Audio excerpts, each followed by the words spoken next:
across the UK. On DAB+, on YouTube, on your mobile, and on your side. This is Talk.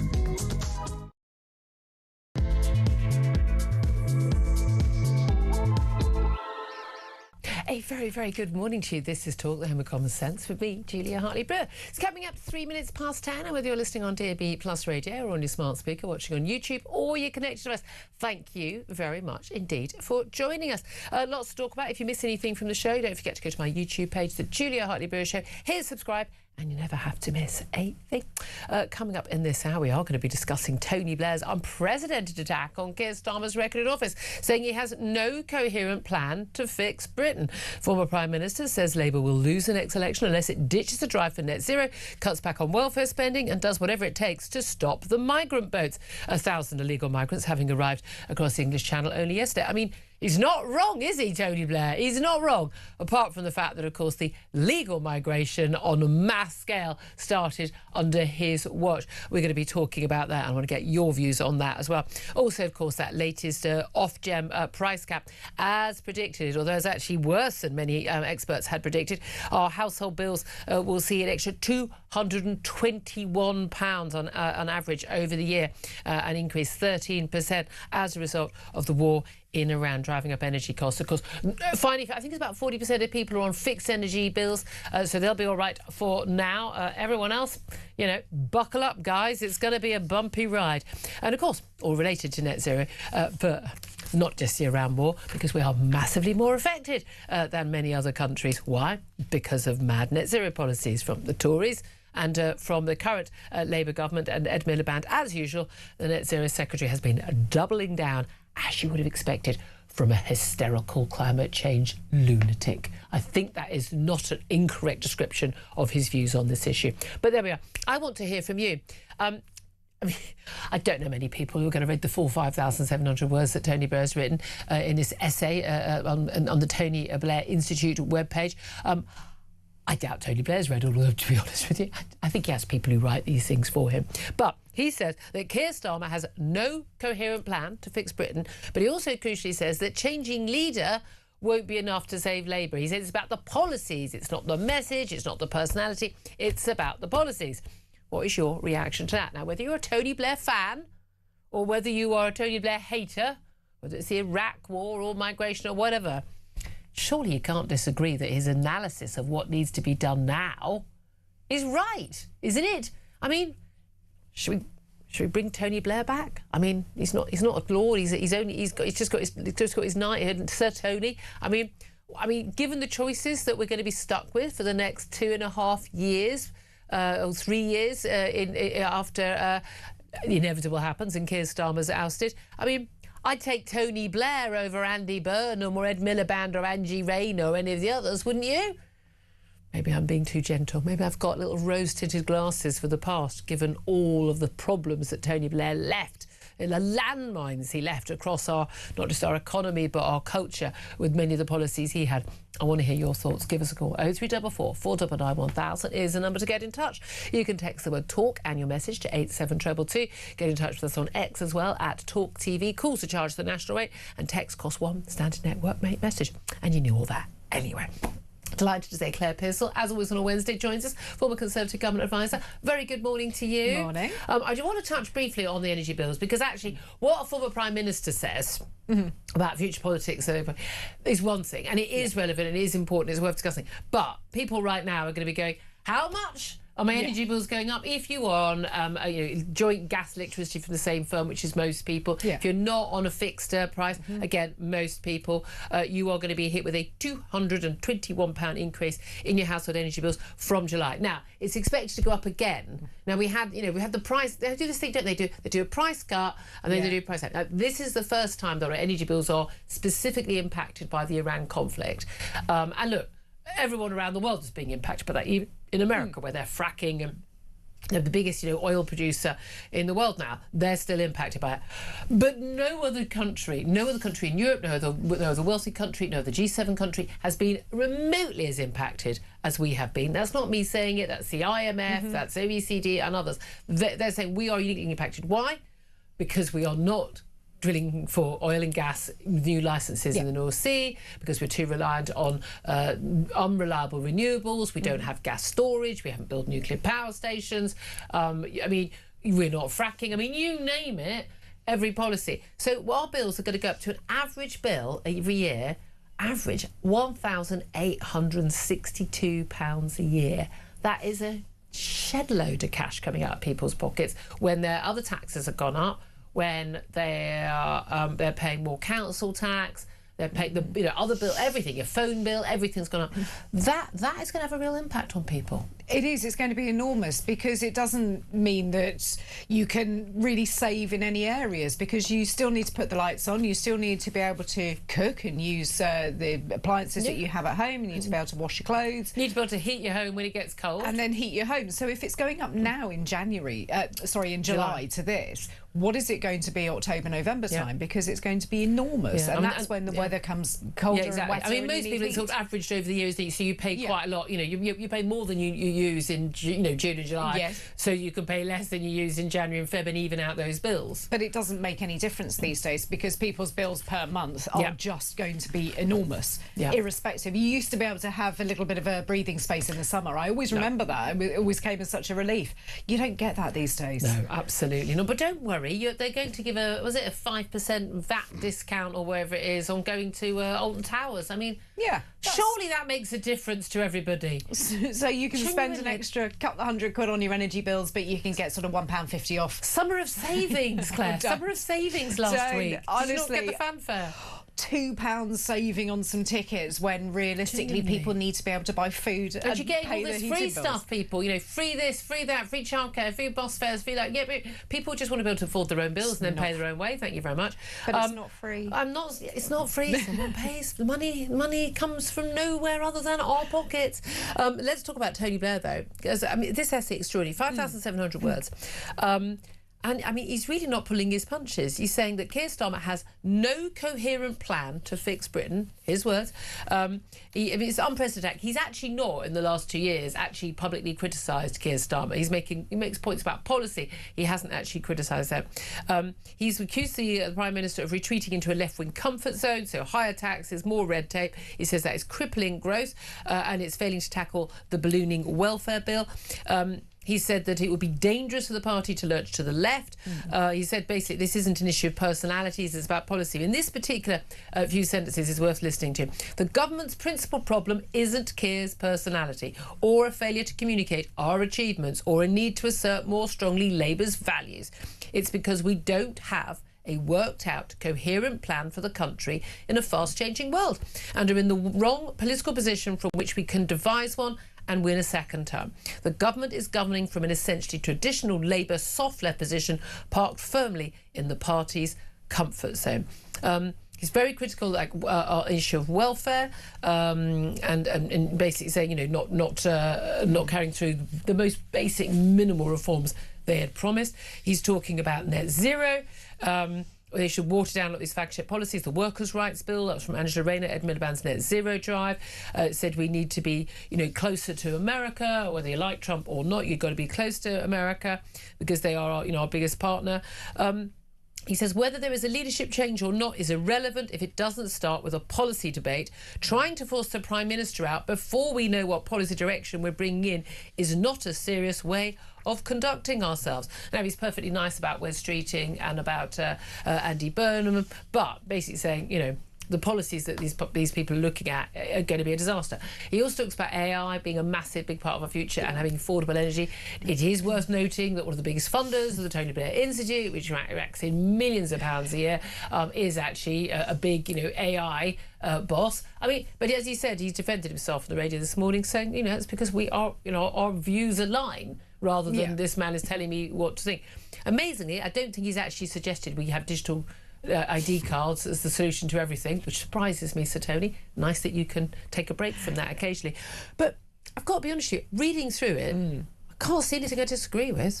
No, I read it this morning, all of it, and someone had to. Somebody had to. I tick that on. But it is interesting because I don't disagree with a lot of what he says, which is a really uncomfortable space to be in as a Conservative.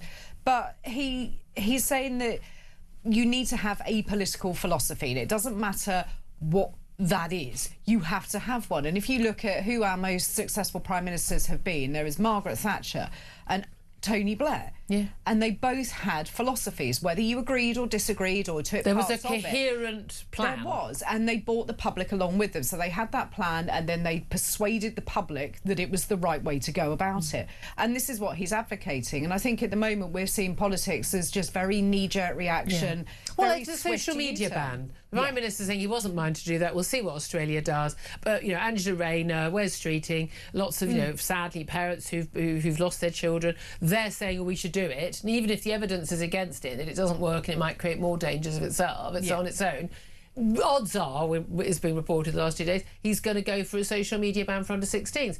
And again, because people are asking for that. No, you should come up with a policy that works, and then you explain to people why that policy would work, as opposed to, oh, we've done a bit of focus grouping, and someone thinks we should do that. Now, I'm all in favour of policies that reflect what the public want. Like, you know, if the public say we would like a mass cut in migration, don't ignore that, which he did. So, but again, there was no coherence there. And I mean, you know, I don't want to give him a sort of, you know, a clean bill of health, because at the end of the day, a lot of the problems we've got in this country, both culturally, in terms of welfare dependency, in terms of lack of technology and investment and growth, have actually been down to key policy of his. Well, there were two. One was Gordon Brown with, like, just putting everyone on the payroll, you know, working tax credits, this, you know. I mean, again, all very well, but basically you're subsidising low wages, you know, but through taxes. It's not free money, it's our money. But also, crucially, mass uncontrolled immigration of a like our country has never seen in 1,000 years. He started that with the EU. He set that ball in motion. And here we are inevitably. But one of the reasons why lots of companies didn't invest was because they had this unlimited supply of cheap labour. That's put the pressure on housing, that's put the pressure on families. One of the reasons why people aren't having more kids, because they can't afford to, because they're stuck in one-bedroom flats when they'd like to have a family of 3. I mean, he's responsible for a lot of the things that have gone wrong. Yes, he is. And there's also still that shadow of the Iraq war that hangs over him. So you take... Still think he was right. It was badly executed. And a lot of people, I still defend him on that. Do you know what? There are apart people from the lie, the 45-minute dossier was a lie. I was going to say, the dossier was a lie, but the reason to go in was right. Absolutely, but that will always hang over him. So people won't necessarily look at the sort of the nuances of it. They'll just say he was responsible for that and the loss of service personnel. So he's got that hanging over him. The welfare reform stuff is quite interesting, because he's now advocating for better welfare reform when he was the one that pretty much gave it to everybody, aided by other than it was Gordon. Basically he basically abdicated all responsibility for domestic policy and handed everything over to Gordon Brown. Yes, who put everyone on the payroll. No, if you're prime minister. Yeah, exactly. So I think that he needs to hold the responsibility for that. But is he right that actually you need to decide your policies and then put someone in place, or have someone in place who advocates the right policies, as opposed to, oh, Andy Burnham wears a t-shirt instead of a tie. It's got quite nice eyelashes. Let's put him in. I mean, but that is basically what the Labour Party is saying right now. It is. They come up with an idea of a policy. I mean, take winter fuel allowance. That was one policy where everybody then went absolutely mad, said, you can't do it, this is awful, pensioners are revolting. And they said, oh, this is really unpopular, we don't like it. So, and apart from saying, I'm not going to U-turn on it, lo and behold, they U-turned on it and actually made it more expensive. But it was a bad policy. But it doesn't matter. If you look at it and say this is a bad policy because, and we are sticking to it, people will get over that and they will go on to moan about other things, because that's politics. But they didn't. They just buckled and U-turned and made it more expensive by trying to means test it and then upset everybody equally another time. But I'm sorry, I'm very much of the view that, you know, I don't think that my parents should get winter fuel allowance. No, but I don't think my parents worry about their heating bills. I think, you know, why are we giving people who don't need that money? But the problem is when you have a universal benefit like that, to take it away is incredibly difficult. Yeah, I know, exactly. But I mean, it's fascinating. I want to hear from you. Give us a call, 0344 499 1000. Tony Blair putting his tuppence worth in. This is he won't go. He's like a bad smell on that front, isn't he? He will not go away. But actually, I mean, I'm sorry. I think he talks more sense than most of the latest generation of Labour people. I'd love to hear your thoughts on that. Let's also talk about what the hell is going on, both inside Reform and between Reform and Restore. Restore being, of course, Rupert Lowe's party that is vying for the right-wing vote in the Makerfield by-election.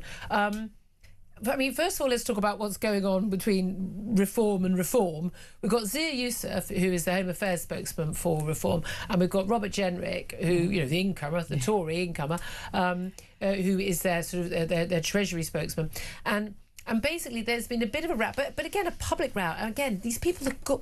the idea that if I had a row with, like, you know, a colleague or a boss, I would, like, just put it on social media. I find it very, very bizarre that people don't understand. Like, you're in your workplace. Like, have a quiet, private, civilised meeting about it, for goodness sake. But Zia Youssef criticised Robert Jenrick over deportation policy. Jenrick at the weekend claimed that foreign nationals would not exclusively face deportation if they lived in council accommodation. Now, this is a view that, you know, if you're not a net contributor, if you're in social housing, by definition, you're not a net contributor, and you should be among the people who would face deportation. Well, that's a bit difficult because Jenrick said, you know, said this. Youssef says, well, those comments are not Reform policy. He says, as the person responsible for our deportation plan, I want to ensure people know where we stand. If a foreign national lives in social housing at taxpayer expense, they automatically fail our economic test and will be deported. But here's the thing. Let's have a reality check. They're looking at deporting some 600,000 illegal migrants. People say there are about 1 million legal migrants. Looking at the numbers, the latest numbers, you know, I mean, realistically, I think we're probably in the 2 million mark. I think I'd be very surprised to learn there aren't 2 million people who've overstayed their visas and are working here illegally or living here illegally, somehow getting benefits, no business to be here. We need to prioritise them first. But realistically, is Reform going to be able to deport people who were here illegal, who come here legally, who have even been working but are not paying much tax? I don't think that's going to happen. And I think we've got a really big problem here. Labour's had this problem as well, which is, you know, don't promise stuff you realistically either won't be able to do or won't be able to get round to. And that's the problem, is it sounds very nice on the surface. It sounds a very sensible, pragmatic, you're going to get rid of these people, you're going to deport them, but the practicalities of it are very, very different, and you come up against an awful lot of problems. And if somebody has been here legally, they have been contributing, what are you going to do? Where are you going to send them? I'm not sure a lot of people would be. I mean, if you don't think we should deport all the illegally working or illegally arrivals, that's a different if you don't think that, you're just mad. And I can't even have political discourse with you, because on what basis do you think you have a country if you just allow anyone to come here? But if people are here legally and they're working but they're not earning very much and they've been entitled to a council house, take away the council house entitlement. I mean, take away all of that, and then, you know, if you can't stand on your own 2 feet, you don't get benefits because you're not a British national. I mean, we need to change the rules. So actually, you know what? It's not a very nice place to. You know, you can't afford to make a living. So do you know what people will do? They'll go home. Exactly. But you don't have to deport them. You don't. And I think a lot of people will be very unhappy about the idea of deporting people who have come here legally or who even may be working here. And that's your problem, isn't it? So why are you sending them? Why are you deporting them? Because you don't believe that they're a benefit, but if they're working and they're contributing, then but they're still not a net benefit. No, but there are an awful lot of people that aren't. No, and you don't know most Britons don't make a net contribution. And you don't know if that person, if they've been here 5 years, are they going to make a larger contribution later on? But they are here legally, so we need to make that defining I don't think moment. you should be entitled to a council accommodation. No. I just don't. I just find it very complicated. I don't understand on what basis do we give this. I mean, refugees, okay, but again, it should be for a limited period of time, and after that point, you're going to have to get on your own 2 feet. Well, we expect you to be fluent in English, after, you know, by the end of 2 years, and we expect you to have a job. But isn't this a policy issue? Because council housing shouldn't be a long-term prospect for people. It should be something there to ensure people that you have a roof over your head. People expect their kids to inherit, and that blows my mind. Yeah. And that is where it is wrong, because if my child, you know, will inherit my house, that's because it's your house. Absolutely, but he's going to have to pay the tax on that as well. So it's not as if it's. But you don't free own to your him. council. I mean, I know people who've fairly elderly now, but who've had a council property now worth an absolute fortune. And you know, 2 bedrooms when they've only needed 1, but they needed it at the time when they had young kids, they were single parent, things like that. And great, and I'm glad the state was there to help. But the idea that you get to keep that for life, I find utterly perplexing. Especially as actually my parents, who can afford to stay in big properties, have all downsized. Yes. So most people actually do downsize, and those properties are now free to to for a family, but they don't. But they don't think they've got a right to the state, even though they can afford to. Well, I just think I find the entitlement attitude that people have utterly perplexing. I mean, I can't even get my head around it, where that comes from. And the idea that you feel entitled if you're not even from this country blows my mind. Yeah. But I think that we need to look at property in this country, and we've always had a problem with rental properties. If you look across Europe, renting is a really common thing. Yeah. But in this country, it's now so expensive to do, and it's become so elite. You can have like a 10-year lease. It's very Absolutely. Let's also talk about Restore then, because we've got this ongoing battle between Restore and Reform, and this challenge and the idea that Reform could win the Makerfield by-election, but they may be losing votes to Restore. Rupert Lowe, the leader, of course, Reform MP, he's been claiming on social media, which is largely where Restore exists, I'm afraid, reality check people, that they're getting the same sort of returns as they believe Reform are, and that they are neck and neck with Reform in the Makerfield by-election. Now, despite the fact that there was a poll, I think about 6 months ago, and even the vast majority, or was it a year ago, even the vast majority of people who were Reform voters had never heard of Rupert Lowe. I mean, he's invited on the show. Apparently he can't come on this week. Rupert, I'd love to have you on. I'd love to talk to you about all of this. But they've been involved in quite a big row over anti-Semitism among some high-profile supporters and officials. And basically they're refusing to disavow statements that included calling for the deportation of Jews, and insinuations that Nigel Farage had been bought by Jewish money. Far-right activist Steve Laws, one of their highest-profile supporters, he runs a group campaigning for the total deportation of those with non-white heritage from Britain. He's encouraged the people on his, who support him to campaign for the party. And he says Jews should be removed from the country. They are foreign. He's branded Adolf Hitler, quote, a misunderstood politician. He's cast doubt on the true number of people murdered in the Holocaust. I mean, come on, people. This is beyond the pale stuff. And Restore won't disavow that. No, I'm sorry. You're not a serious party, and you're certainly not a party that I think most right-minding people will. I mean, whatever your views on immigration and wanting a tougher line than even Reform have, those are unacceptable views, and you need to say nothing to do with us. And I find the explanation of it from Rupert Lowe to say, well, he's not really part of Restore and this is nothing to do with us. Then you can disavow it, yeah. But you should just go out there and set out what it is you believe. As the leader of a party, you need to tell people what it is and what you will accept from people who also support you and those who work with you. Yeah. It is quite simple. It's very straightforward, isn't it?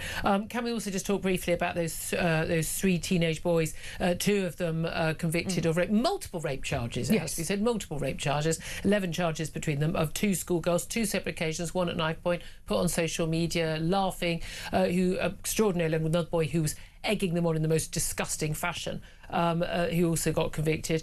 But they got suspended, well, no sentence at all, just referral orders, no sentence behind bars. That is, the Attorney General, Lord Herman, has referred that to Court of Appeal. They're going to look at whether or not those decisions were too lenient.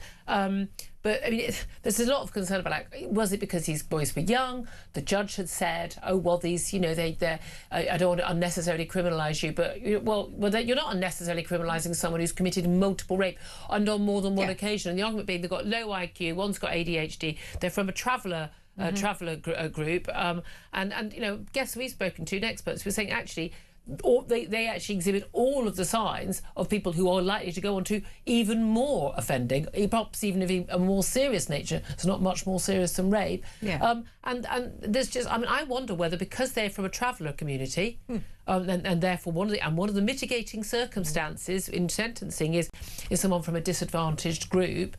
I don't think this should be relevant at all, but I think a lot of people are wondering, was that a factor? I don't know. I wouldn't want to put words into the judge's mouth, but it does on the surface look like it. But where is the concern for the victims in all of this? So we're concerned who about are unnecessarily victimised. Yeah. Absolutely. So we're concerned about these individuals who commit a heinous act because they may have low IQ, but the victims who have had to deal with all of this and will have to continue dealing with for it the rest of their lives. Absolutely no justice for them at all. It's just appalling. Also, again, if people are really sorry, if they don't understand the nature of the crime, they definitely need to be behind bars. Precisely. If they do understand it, and you want them to be, then they need, you can only repent if you have actually accepted what you did was wrong and therefore accepted your sentence. There are no grounds whatsoever on which these young boys should not be behind bars, and for a long time. 10:27 is time. Love to hear your thoughts on all the big stories, but particularly Tony Blair basically saying that Keir Starmer has no coherent plan to fix Britain. Changing the leader will not be enough to save Labour. I mean, he's right about that, isn't he? Love to hear your thoughts. 0344 499 1000 is the number to get in touch. This is Talk.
If your other half came home with £125,000 worth of motorhome, wouldn't you go, darling, where did you get that from? Yeah. Have that turned up on the driveway? Where did you get the motorhome from? It's a very expensive motorhome. £81,000 Jaguar, Volkswagen Golf, partly funded with stolen cash, luxury watches over 9,000 quid, Mont Blanc pens, a £3,232 coffee machine. What was the man doing?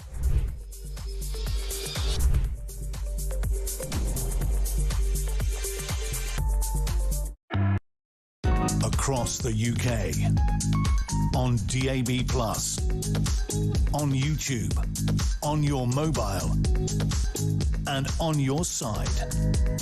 This is Talk. This is Talk, the Home of Common Sense with me, Julia Hartley-Brewer. 10:30 is the time. Let's get straight to your calls. 0344 499 1000 to have your say, particularly on Tony Blair saying he has Keir Starmer has no coherent plan to fix Britain. Francis is in London, wants to have his say. Good morning to you, Francis. Yes, good morning. I just wish Tony Blair would just sort of disappear and just not, interfere in any way in our modern politics. This man has done enough damage, and lasting damage. And the thing is... In what way? In the way that, look, for example, we have Tony Blair now in this so-called Council of Peace with Mr. Trump. I would rather he advise Mr. Trump to stop his warmongering ways, which is affecting our cost of living crisis at the moment. That's what he should be spending his time doing. He should be stopping the war in Iran rather than... it's worthwhile to be on that Council of Peace in Gaza, isn't it? We've still got a ceasefire pretty much there. Oh, no, what ceasefire? A Council of Peace, it's laughable. What does it actually mean? A Council of Peace, it's another money-making scheme for Trump and his... You had to pay to join it. Yeah, OK. I don't have much time for that. But hold on a minute. But OK, in terms of what Tony Blair did to this country, what was the damage he did to this country, do you believe? I really feel that Tony Blair... got this country entangled in a lot of very complex affairs internationally, which really, in the long run, had a detrimental effect. You mean like Iraq and Afghanistan? Exactly, and Libya and all whatnot. It snowballed from there. I really do think Tony Blair really would be doing this country and a lot of people a favor if he faded away and enjoyed the millions and millions he has made from his nefarious unions with very, very questionable dictators around the world. I wouldn't go so far as saying nefarious for legal reasons. However, yeah, I mean, he's certainly he's another one who happily takes the cash from advising various dictators. There's no doubt about it. You've basically got you don't think he's got anything useful to tell this government? No, I don't think so. I think we are in a state now where, first of all, we have to understand that a lot of countries in the world are struggling at the moment, and it will help, the world if Tony Blair could have a sit down with Mr. Trump and advise him on his warmongering ways. Well, yeah, okay. You say warmonger. I don't think I'd call Donald Trump a warmonger on that front. I mean, if you're taking on the Iranian mullahs with their nuclear weapons, I don't think he's done it a good way, but I'm all in favour of him doing that because, unfortunately, you need someone who's willing to face up to these people. But we disagree on that. But, Francis, I'm sure your view is very widely held, though. Thank you for your call. Robert's in Hertfordshire. Robert, what do you want to say about Blair? Yeah, good morning, Julia. I actually phoned up your desk a minute after you was on air, which you annoyed me straight away. I mean, I love you to bits. We spoke many times, but let's get a few things straight. Tony Blair is a war criminal. He's a Fabian. He's not a war criminal. He's not. Well, he should have been tried for war crimes. Why? With the war against Iraq, with Bush as well. He's a Fabian and he's a fifth columnist. Wait a minute. No, but why? He's not this war criminal thing. They definitely lied. The dossier, the 45 minutes attack, that was the dossier was a lie. I mean, from start to finish. But I'm sorry, but going in and taking out Saddam Hussein, I haven't got an issue with that. Oh, do you want to explain that to the thousands of parents whose sons died then? You mean our soldiers? But getting involved in the war in the first place. But then again, that's the suggestion that it had nothing to do with us. She's like, we went because I think Iraq posed a massive threat in the Middle East at the time, and it posed a threat to its people.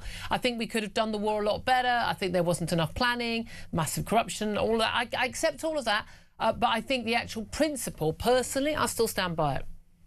Well, do you know what? Unfortunately, it seems like without the dictators in the Middle East, it's gone absolute nuts.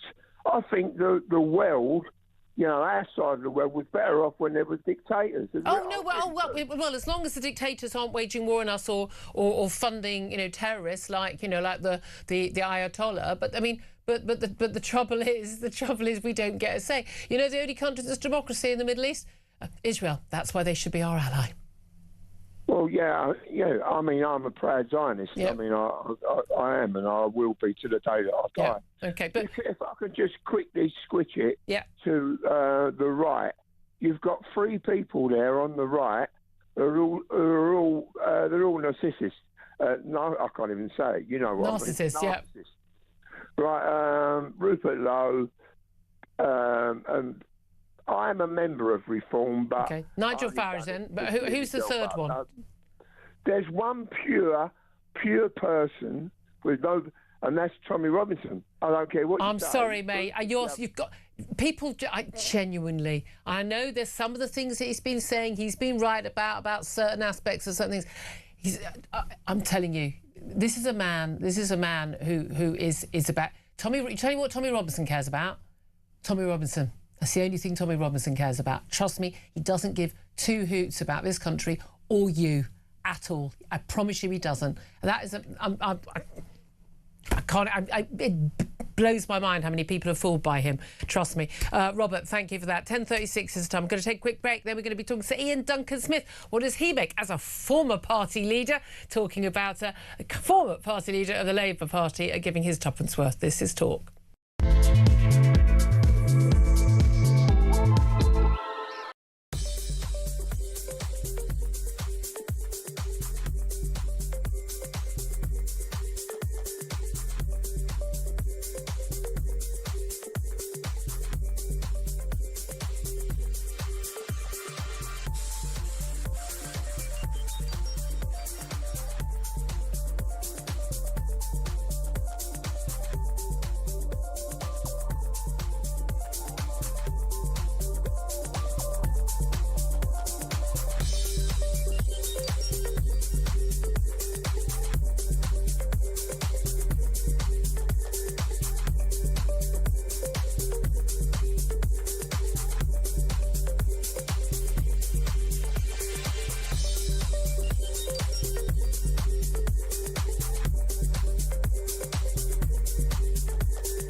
across the UK.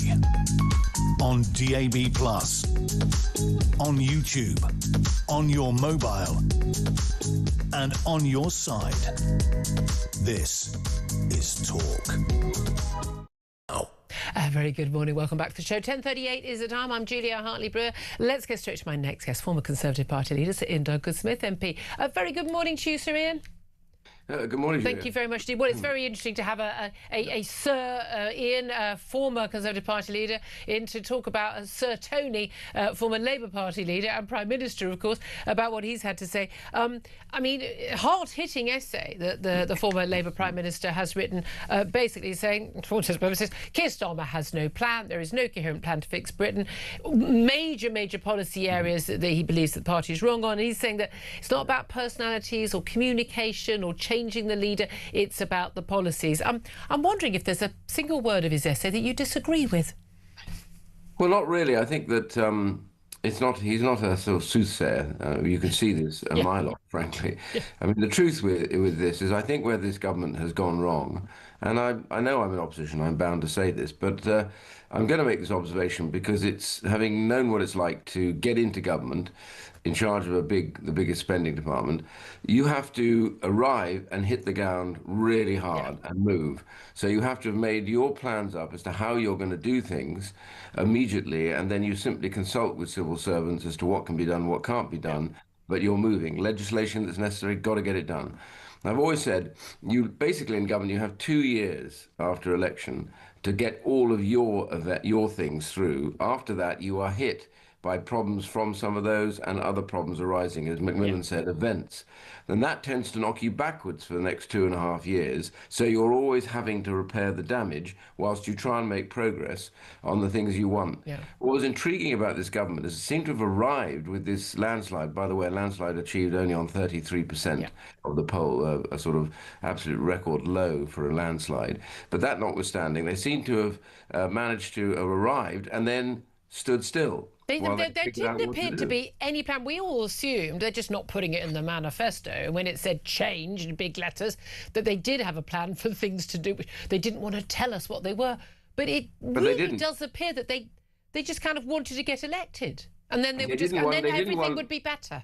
They didn't want people like you, Julia, to pick apart what they would then produce. So they decided the only way to do that and not risk the leaks is not to have detailed policy. And that's where their problem came. And then they hit the buffers with a budget which seemed to have been in la-la land. I mean, the fact is, if you want growth, the worst thing you can do is crush small business. Small business produces the lion's share of the jobs in the United Kingdom, particularly the starter jobs and the ones that the young people will want to take on. That's what shops and small, one-man bands, family businesses, they produce more jobs than all the other big companies put together. So you want to nurture those, you want to give them the scope to create more jobs and to grow. Instead of which, you hammer them with national insurance charges, a huge hike in the minimum wage, and now legislation that means it's very difficult to get rid of somebody who turns out to be a major problem. If you hire somebody for a certain period of time, you're going to have to give them a contract on the basis of what you gave them as the hours as a temporary worker. This is like madness. And then on top of that, all the council tax, the business rates, rose dramatically in my area, some of them rising by 60%. Ouch. So how do you run a business, or particularly a small shop? You can't afford to take somebody on because the starting rate for national insurance is now at 5,000. Yeah, but this is the thing. People in charge who've never run a business have no understanding whatsoever of how the sums add up. Now, you mentioned the fact that when you hit the ground running, you were you were Work and Pension Secretary, but. You pushed through quite a lot of changes there. What do you make of Tony Blair? I mean, he's talking about we need to cut the welfare bill. An awful lot of that welfare bill was massively expanded under Tony Blair, and with Gordon Brown as his chancellor. He sort of, abdicated responsibility for pretty much all domestic policy and left it to Gordon Brown. He put everyone on the payroll. You were kind of winding back a lot of that. And the other thing he didn't mention was, of course, well, barely in passing, was mass immigration. When he talks about growth and he talks about, welfare and a lot of the problems in society, a lot of this comes down to having opened the doors to uncontrolled mass immigration of cheap labour, which massively hit, and great for businesses who can hire people, but massively hit the rest of the economy. Yeah, there are two elements to this. First is that you're right about Labour's record towards the end of their term. What Gordon Brown used to do, I looked at these figures, it's quite interesting. He introduced tax credits, which, by the way, probably lost anything between 12 and 20 billion pounds in the course of its introduction, because of course the HMRC are not audited, which is peculiar, so we never will know those numbers at all. But what he used to do, about a year out from the election, maybe sometimes a year and a half, he would put huge amounts of money into tax credits, and then he would campaign to say that the Tories will cut your child tax credits. So, you need to vote for us. So that was a money from government used essentially in the run to the election. But the main thing was we were left with a spiralling bill. I actually brought in the reforms that changed that and cut between 28 and 32 billion pounds out of the budget. It's hard doing that. But getting Keir Starmer couldn't manage 5 billion off the rise. No, and we got people back to work. So they had the lowest number of workless households since records began when I was there, the lowest number of children living in workless households. And we had long-term unemployment was pretty much brought to an end to the extent that you can. We had 1 million long-term unemployed, and we'd got that down so far that the program you're using no longer was able to be done by payment by results. But all of those, we arrived on that basis. I resigned eventually because I thought top slicing doesn't work on a benefit, which is what the Chancellor wanted to do. It's what the Labour Party wanted to do this time round. You have to reform everything to get people back to work. The trouble is COVID punched a massive hole through that. Politicians, I'm afraid, rather lost the plot on this one. I warned them, keep everything tight on universal credit. Keep people on universal credit. Don't invent new benefit systems. I'm afraid they did that. And then getting back from there, for example, one of the things that we have in universal credit was the absolute requirement for face-to-face interviews and the signing of a claimant commitment, which is like a contract, that you will do certain things to get a job and you will lose your benefit if you do not. So much of that was taken away during COVID. I understand that. And it hasn't been returned. Very slow to get it back. People aren't being reassessed for 2 or 3 years at a time. But this is the thing. Right, in terms of when Tony Blair says, this isn't like the Labour Party, everyone thinks that Keir Starmer's, going. I mean, I think most of us are surprised he hasn't already gone. If Andy Burnham does win the Makerfield by-election, then he will run for the leadership. There may or may not be a coronation or an election, but no one thinks that Keir Starmer survives that. I mean, if he doesn't win, it's going to be a very interesting time. But he's a dead man walking right now. But Tony Blair's saying, look, this isn't about personalities. This is about policies. This is about what you're actually going to do. Is he right? I agree with Tony Blair in this regard, because he also goes on to warn changing leaders doesn't necessarily change your prospects. As you will well know in your party. Well, exactly. I mean, the reality is that you think that it's all imbued in the leader. It's not. It's in the leader's policy that works. Thatcher didn't get elected because she told people straight truth. She got elected because they also brought in significant changes that got the economy growing. They also kept on building up the defence forces. We were spending about 5% of GDP on defence when she was there, and we could fight the Falklands.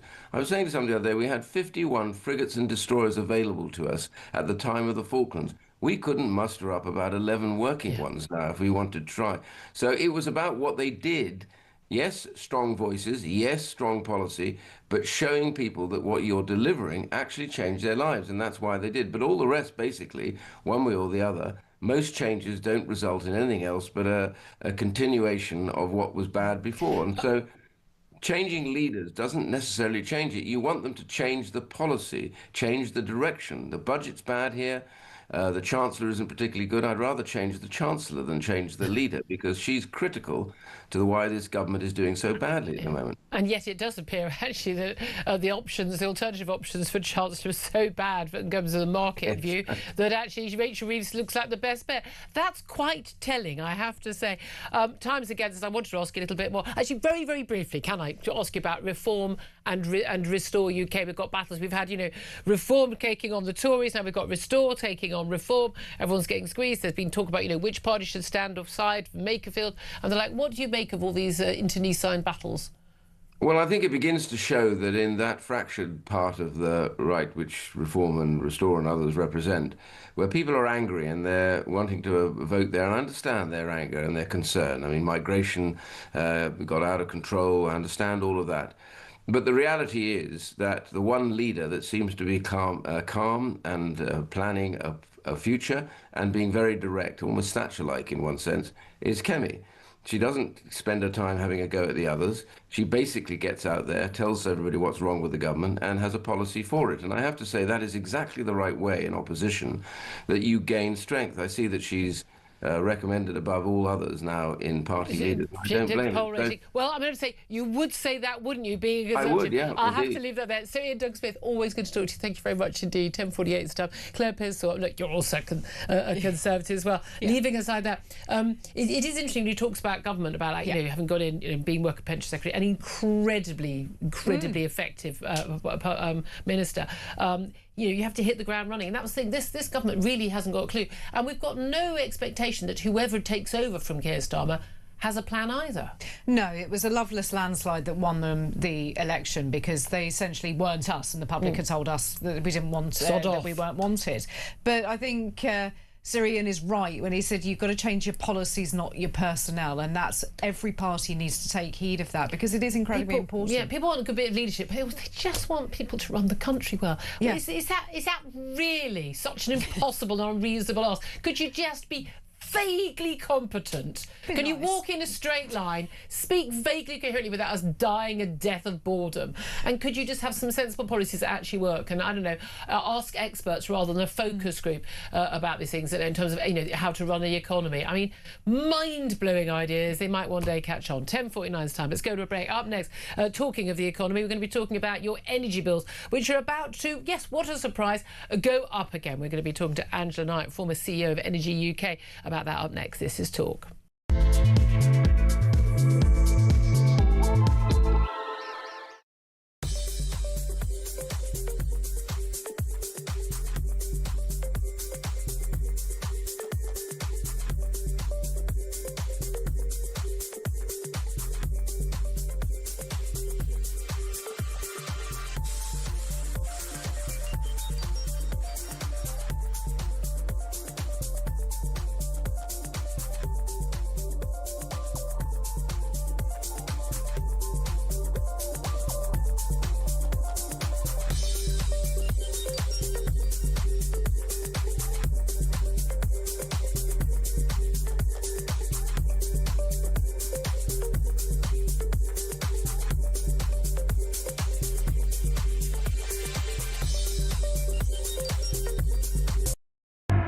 If your other half came home with £125,000 worth of motorhome, wouldn't you go, darling, where did you get that from? Yeah.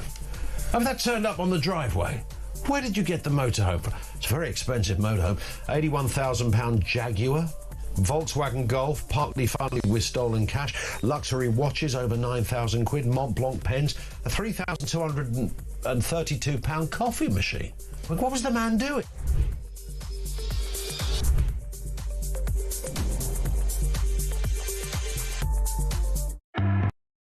Across the UK, on DAB+, on YouTube, on your mobile, and on your side. This is Talk. Hey, very good morning. Welcome back to the show.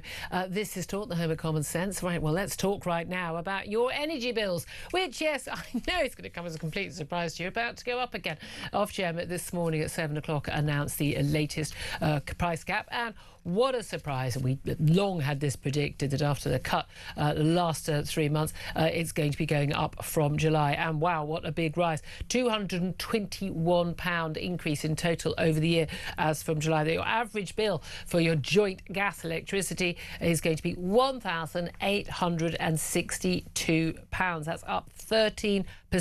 And they put that down to the surge in oil and gas prices as a result of the Iran conflict. Well, let's talk about this with Angela Knight. She's the former Chief Executive of Energy UK, the company representing energy companies in this, the organisation representing energy companies in this country. Angela, thank you so much for joining us.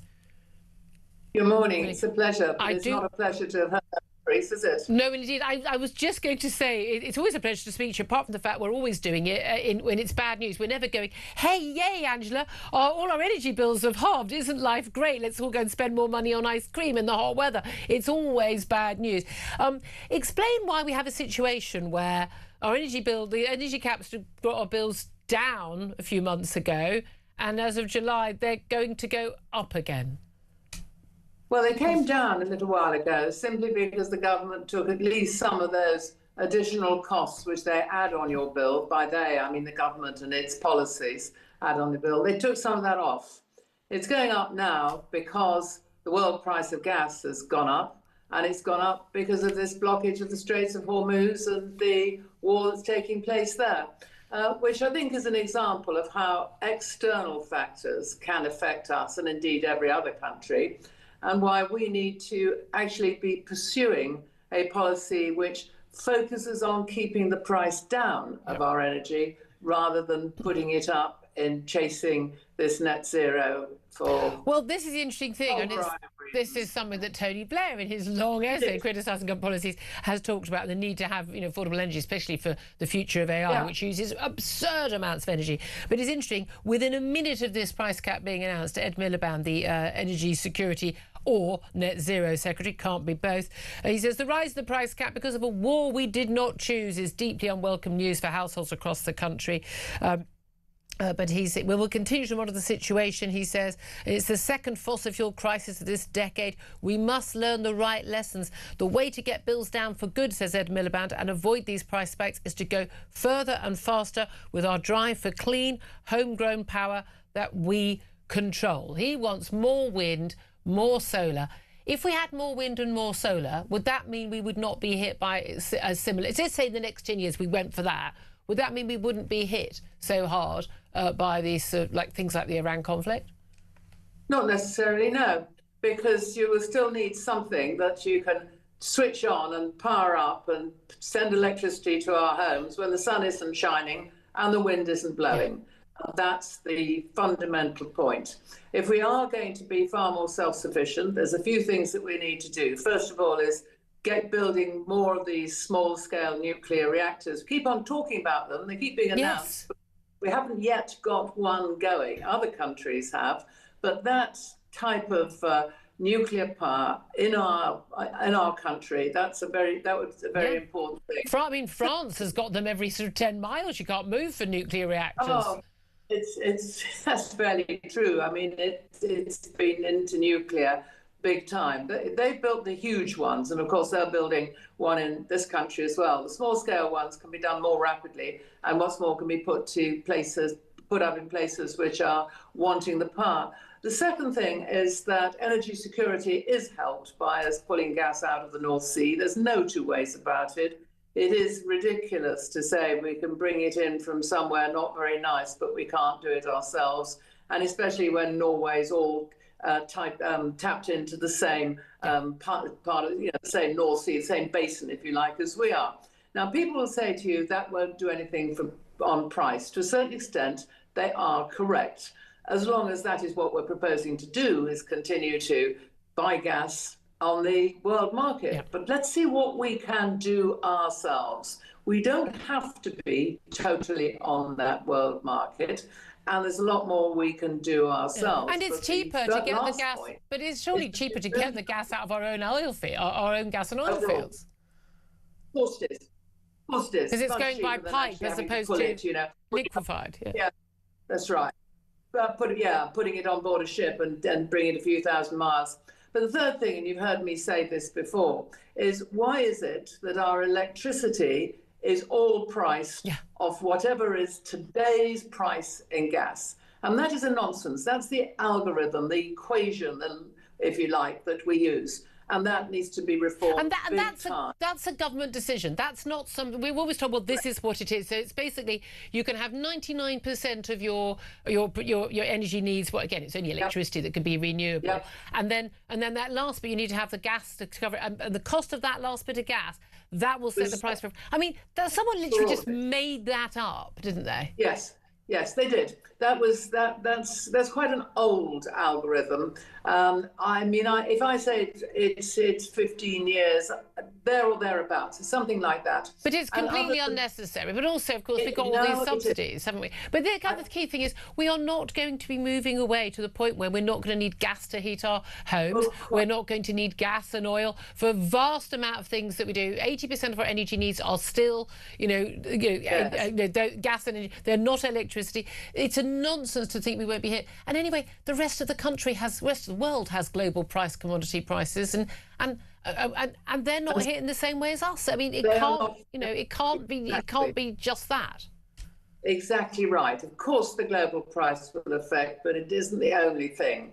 And whilst I can understand why they put together this complicated way of pricing at the start, to look at it now, it seems daft that we don't price the hydrocarbon on the hydrocarbon price and the solar on the solar price, the wind on the wind, or something along those sorts of lines. What I would call a weighted average. It's not necessarily easy, one of these things you can do overnight, and there'll always be somebody who's the wrong side of the line. Yep. But for heaven's sake, that is the way to bring down the cost of electricity in this country. Okay, that would be enormously helpful, and for industry as well. Thank you so much, Angela Knight, former CEO of Energy UK. Thank you for that clip. I mean, I'm muddling my words there because I get so frustrated about the madness of this.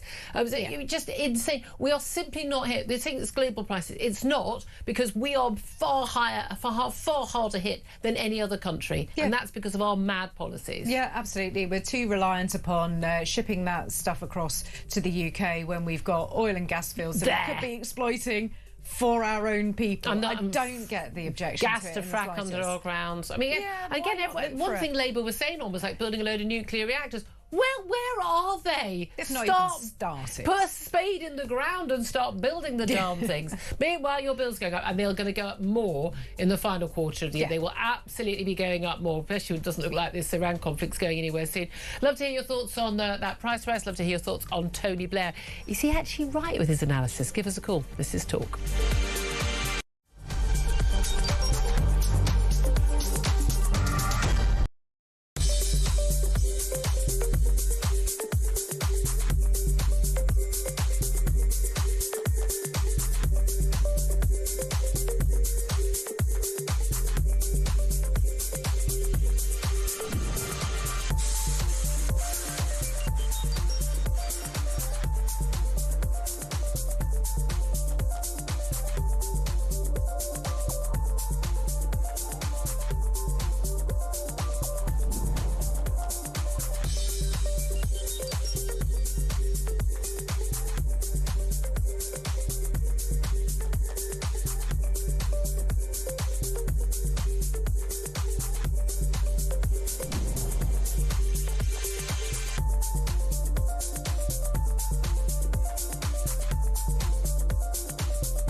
across the UK.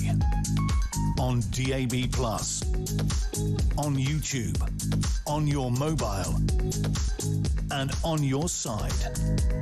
This is Talk.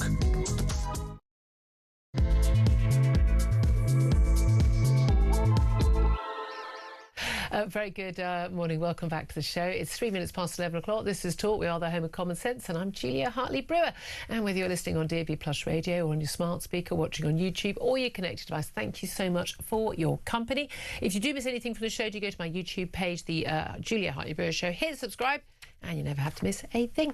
Lots to talk about in this hour, including, of course, Tony Blair's unprecedented attack on Keir Starmer's record in office. He's written a 5,700-word essay saying the Prime Minister has no coherent plan to fix Britain. The former PM says Labour will lose the next election unless it ditches the drive for net zero, unless it cuts back on welfare and does whatever it can whatever it takes to stop the boats. Meanwhile, on that subject, nearly 1,000 illegal migrants across the English Channel over the bank holiday weekend. Whenever we get nice weather, folks, there's always a downside. Plus, trouble in paradise over at Reform UK as Zia Youssef has publicly criticised Robert Jenrick in a row over the party's deportation policy. Plus, we're going to be talking about the latest Iranian ultimatum to Donald Trump. Tehran says they'll only sign a peace agreement with the US if the US releases $24 billion worth of Iranian frozen assets. I wonder what they'll use that money for. I'm sure it will be great largesse to the people of Iran who have struggled for so many years with economic sanctions. No, I think they'll probably just be enriching uranium with it and buying more missiles to hit Israel with. Choices, people. Choices. So much to talk about. Love to hear your thoughts on all the big topics, particularly Tony Blair, and the thoughts, of course, of Claire Pissell, former Conservative government advisor, who joins us in the studio, as always, on a Wednesday. Morning once again to you. Morning. Don't want you to get upset. We don't have a PMQs today. I know. Because they're all on their holidays.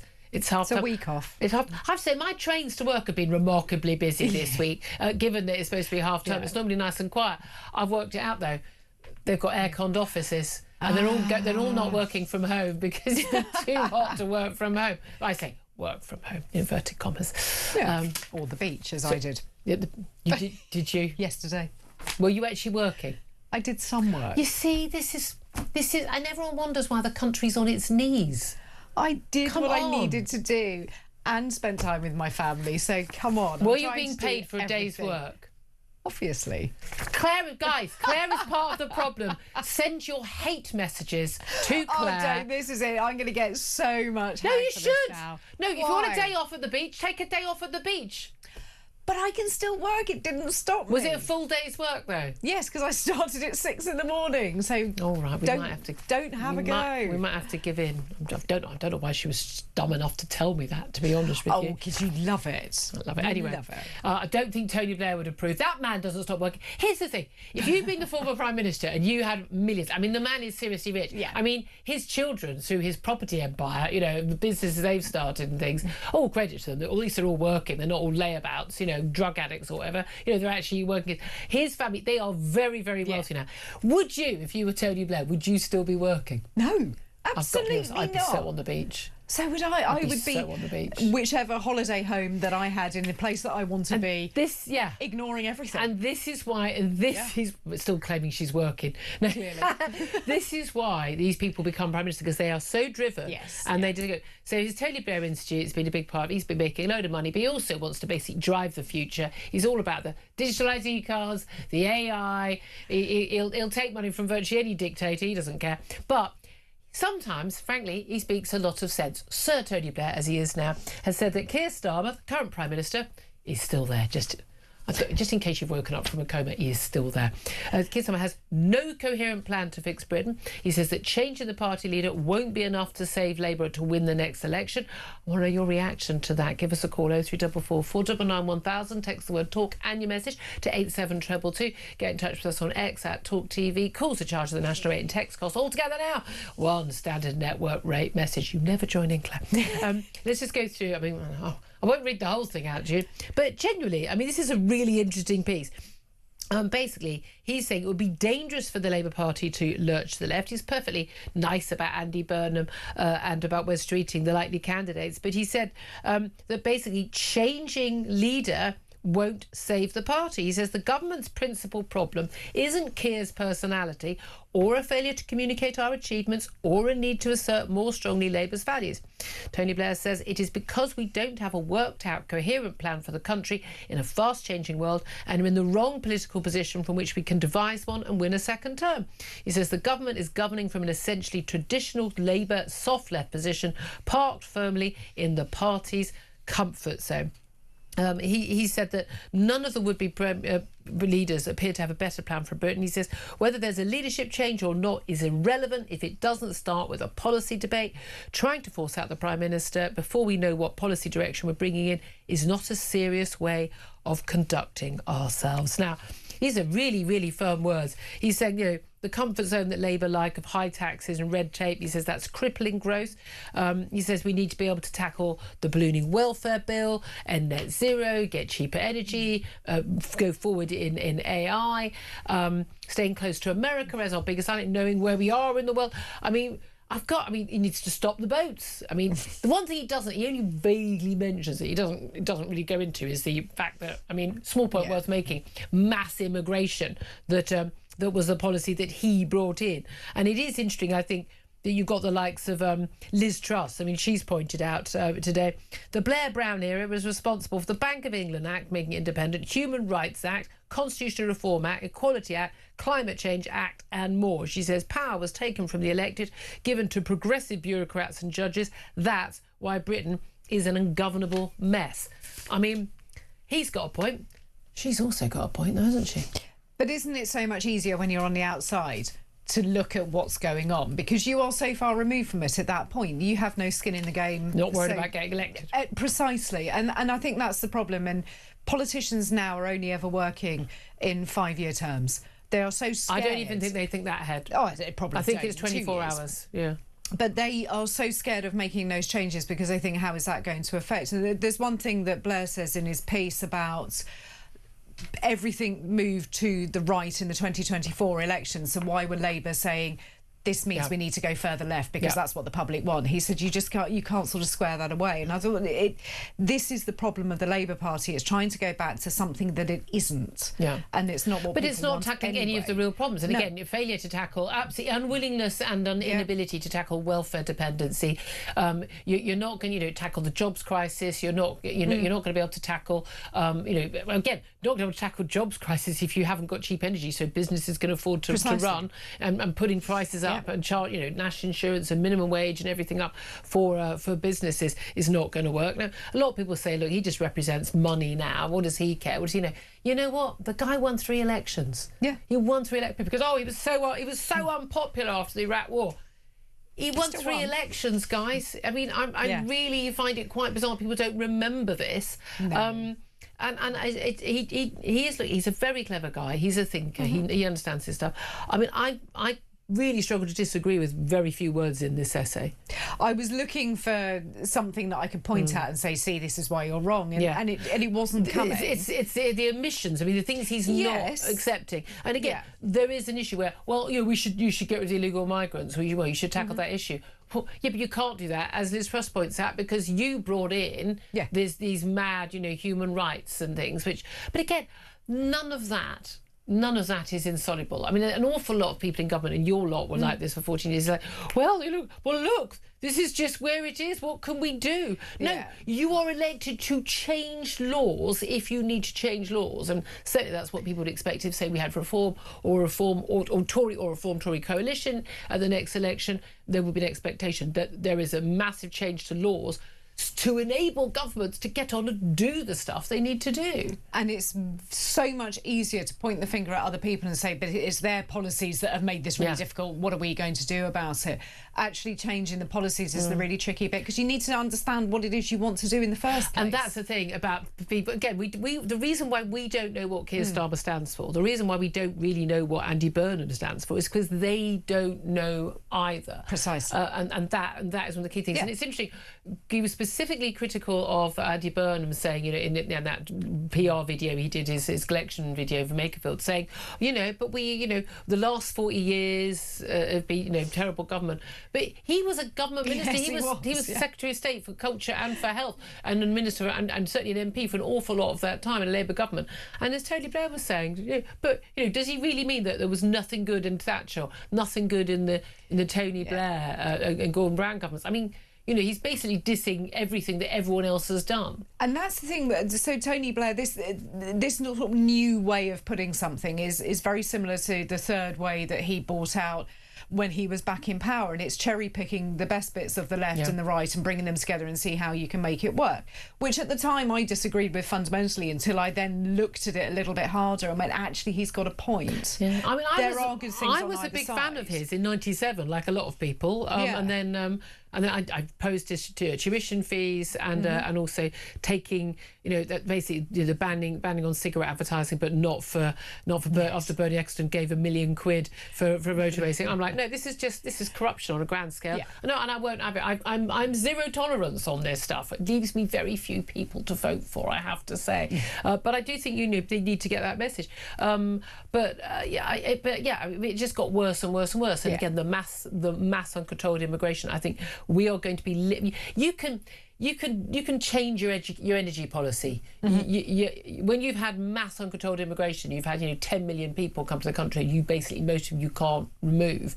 You have changed your country irrevocably, and I think he did that deliberately. And so I think that is for me, not the Iraq war, that is for me is what is unforgivable. But it is interesting. I mean, net zero again, he's changed his tune on net zero, because he like a load of people who are now saying, oh, we need to drop net zero policies and focus on on the cost of living and energy prices.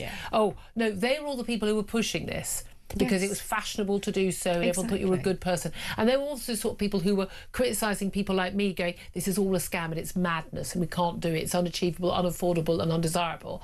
They were criticising people like me for being a climate denier. No, I'm just not a fact denier. I always said net zero never survives once it's actually had contact with reality. Well, here we are, folks. Reality has hit and it doesn't survive.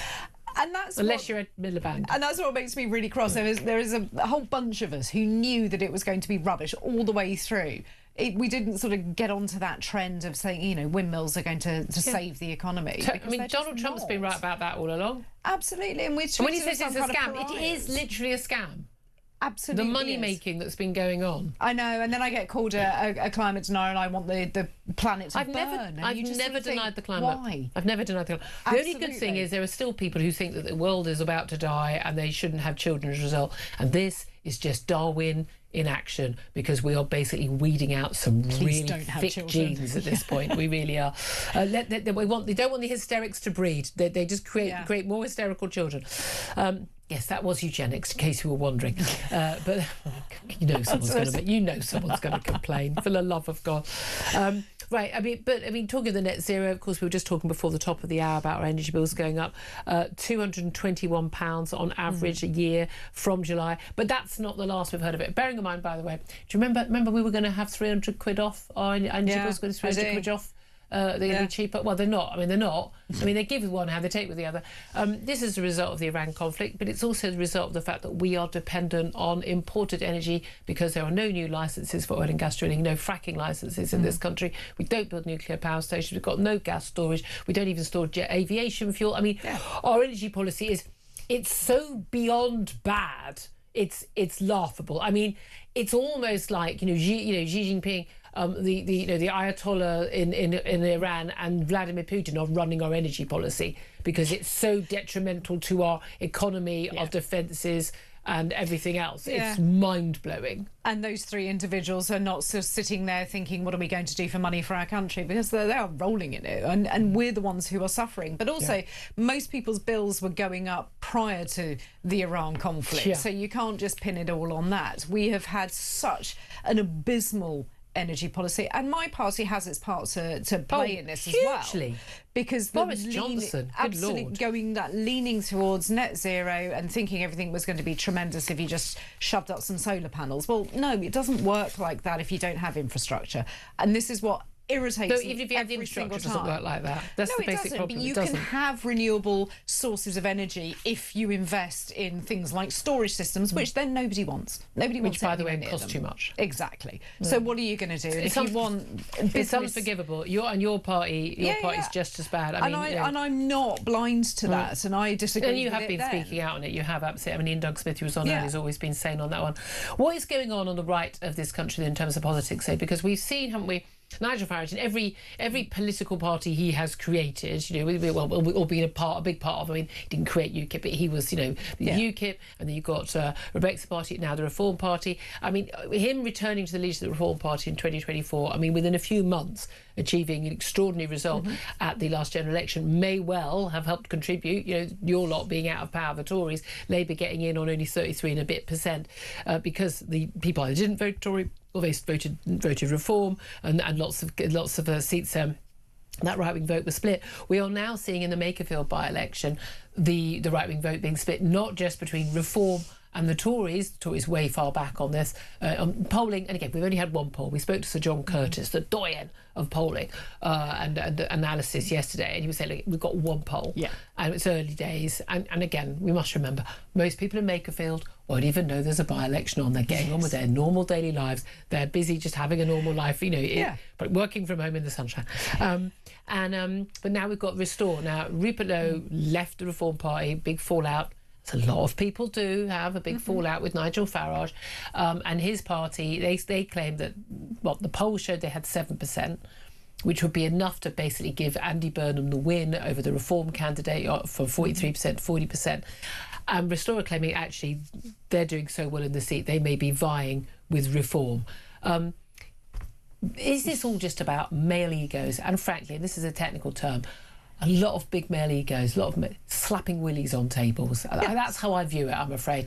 Just basically, look at me, the big arm. It's all about their egos. It's all about them, having, wanting to prove how important they are, basically believing their own publicity, particularly on social media, and not actually doing what a lot of people may argue, and a lot of my audience, I think, would think was the right thing for the country. Yeah, I think there's an awful lot of it is two enormous egos going up against each other, because you can believe your own publicity and you can say that the other person is worse than you are. You can also go out there and say our polling returns say. Now, I've been out delivering, I've been out knocking on doors. You can have your canvass returns and they can pretty much point to whatever it is you want them to point to because of the area that depending you are in at the time. Knocked on doors. Absolutely. You could have done one road, you could have done 4 houses.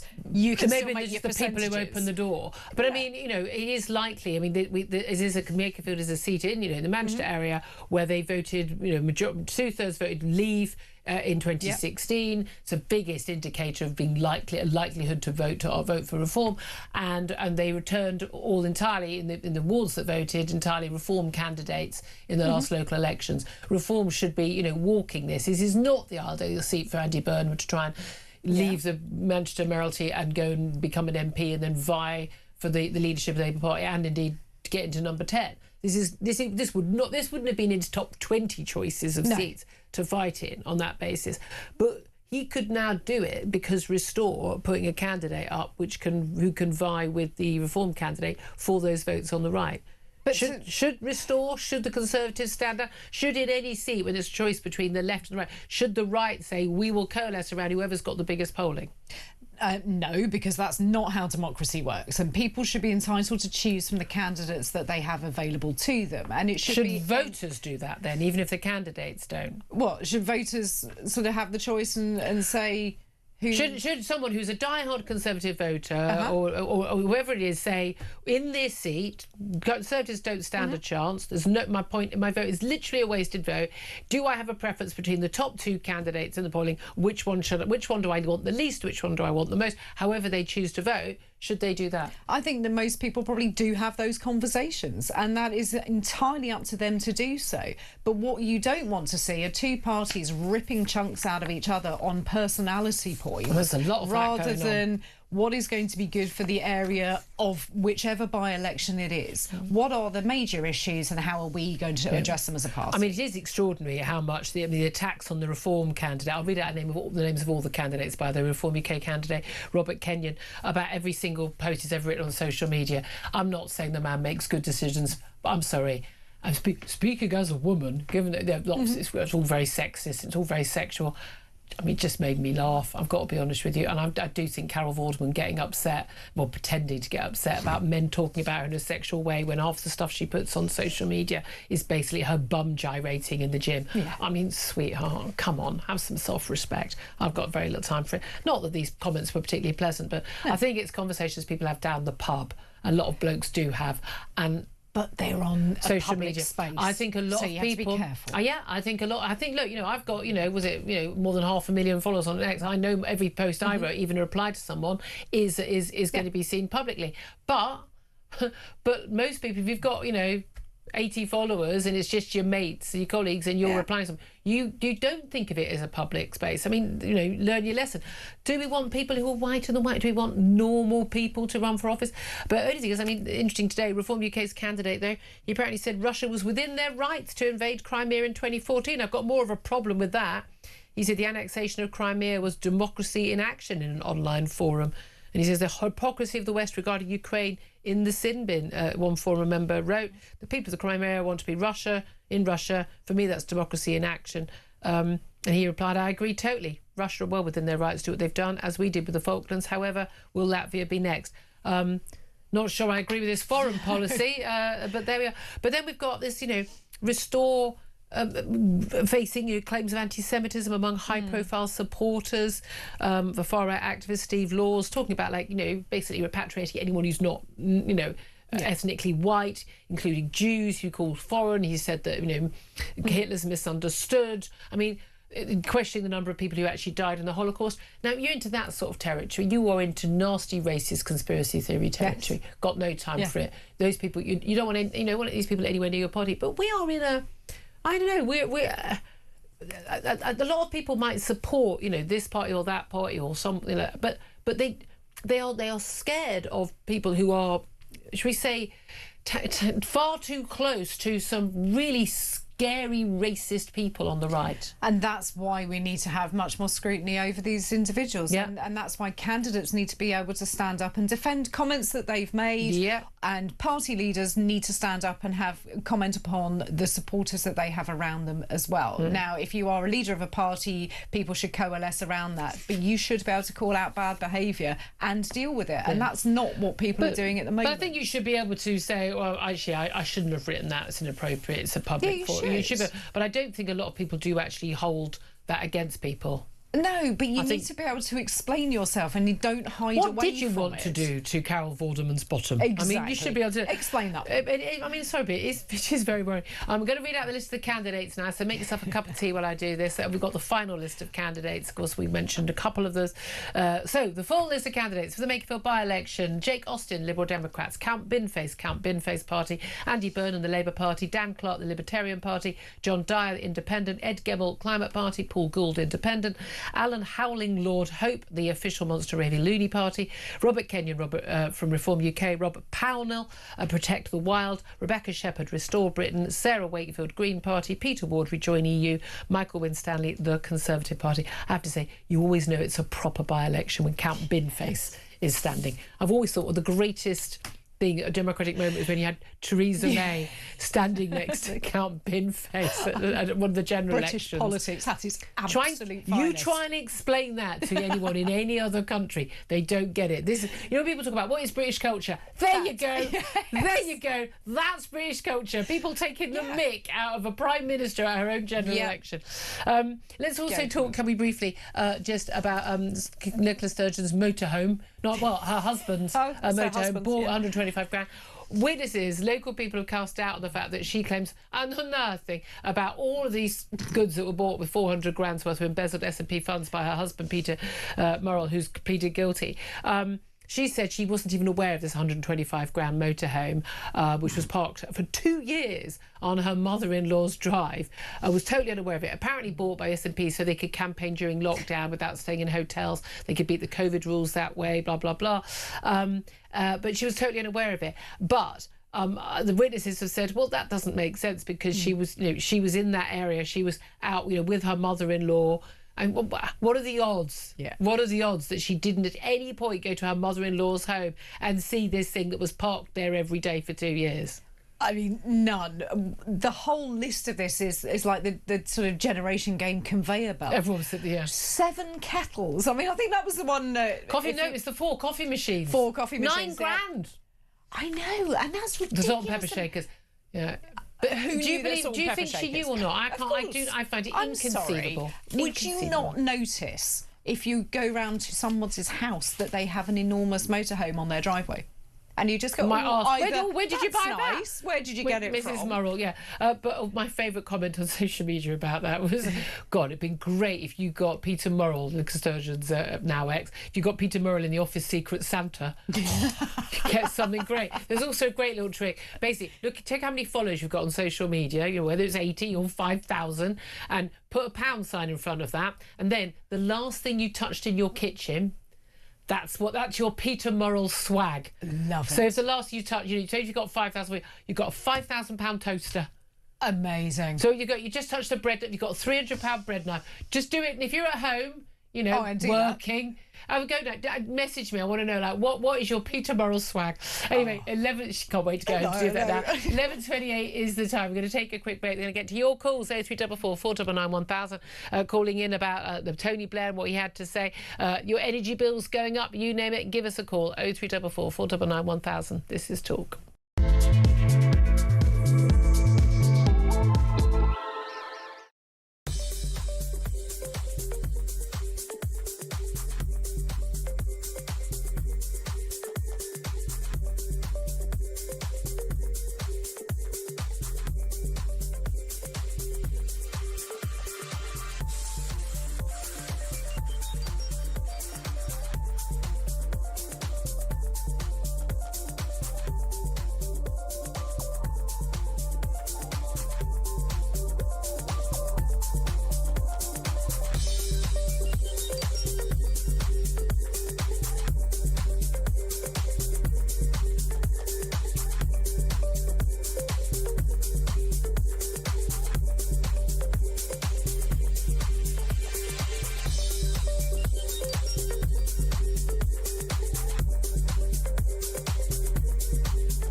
If your other half came home with £125,000 worth of motorhome, wouldn't you go, darling, where did you get that from? Yeah.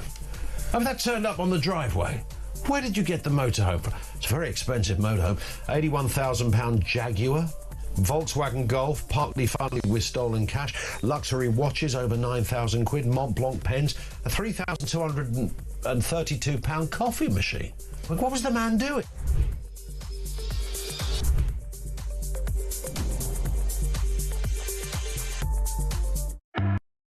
Across the UK, on DAB+, on YouTube, on your mobile, and on your side. This is Talk. Very good morning. Welcome back to the show. 11:30 is the time. I'm going to get straight to your calls. 0344 499 1000. What do you make of what Tony Blair's had to say? That Keir Starmer's got no coherent plan to fix Britain. Changing leader won't save the Labour Party. I mean, tell us something we don't know, Tony. Tom is in Perthshire and wants to have his say. Hello, Tom. What do you reckon? Good morning, Julia. Good morning. It is my humble opinion that Mr. Blair is, I think, the worst Prime Minister we have ever had, bar none. And God knows we've had some absolute howlers of late. You think he's worse than Gordon Brown? Well, hang on. So they say, judge a person by his actions, not his words. Mm-hmm. So I'm going to go back and just go through a few of Tony Blair's actions, if I may.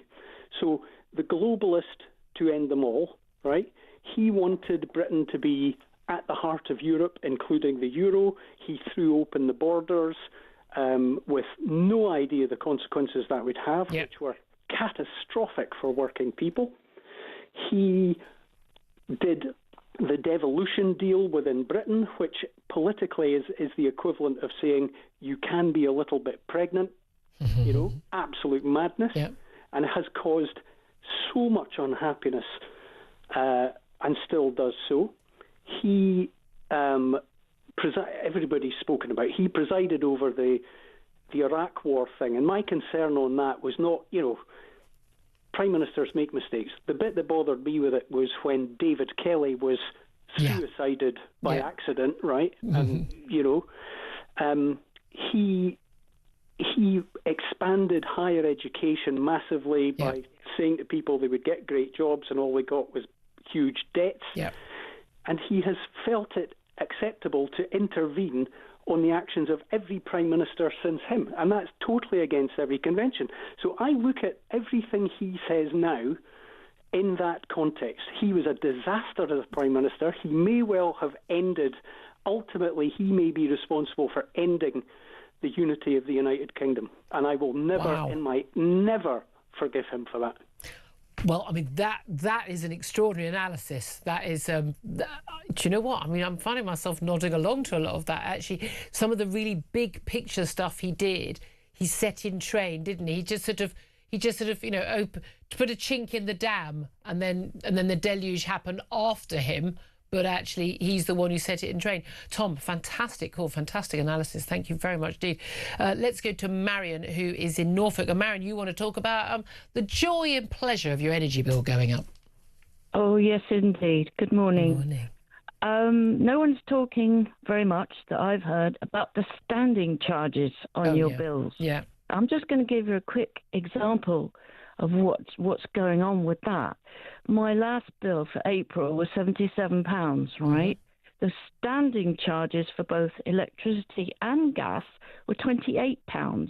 So if you do the arithmetic, math, whatever you want to call it, that's over 36% of that bill was on top of.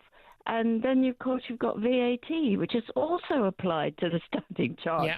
And they're talking about, it's going down, it's going up, it's going down. My standing charge went up for electricity from March.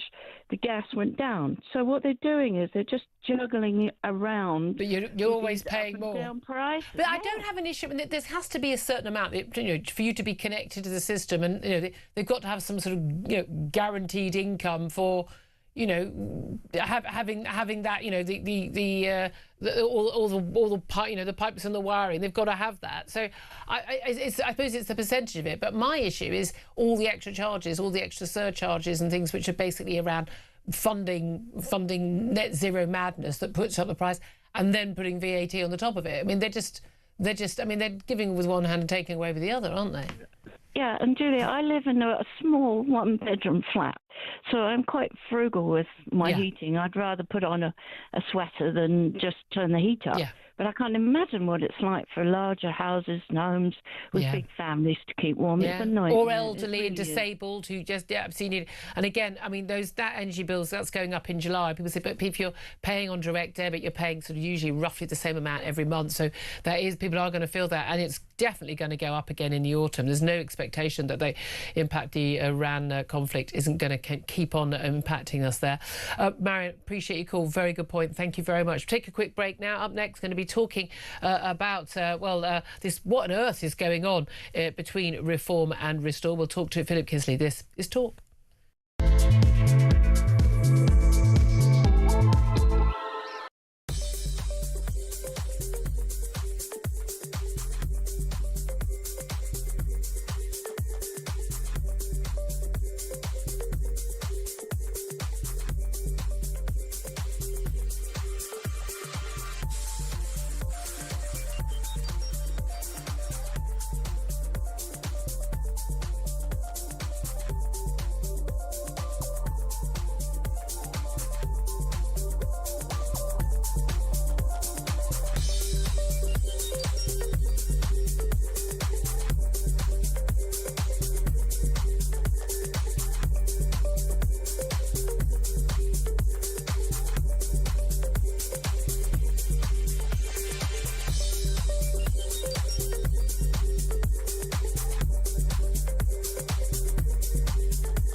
across the UK.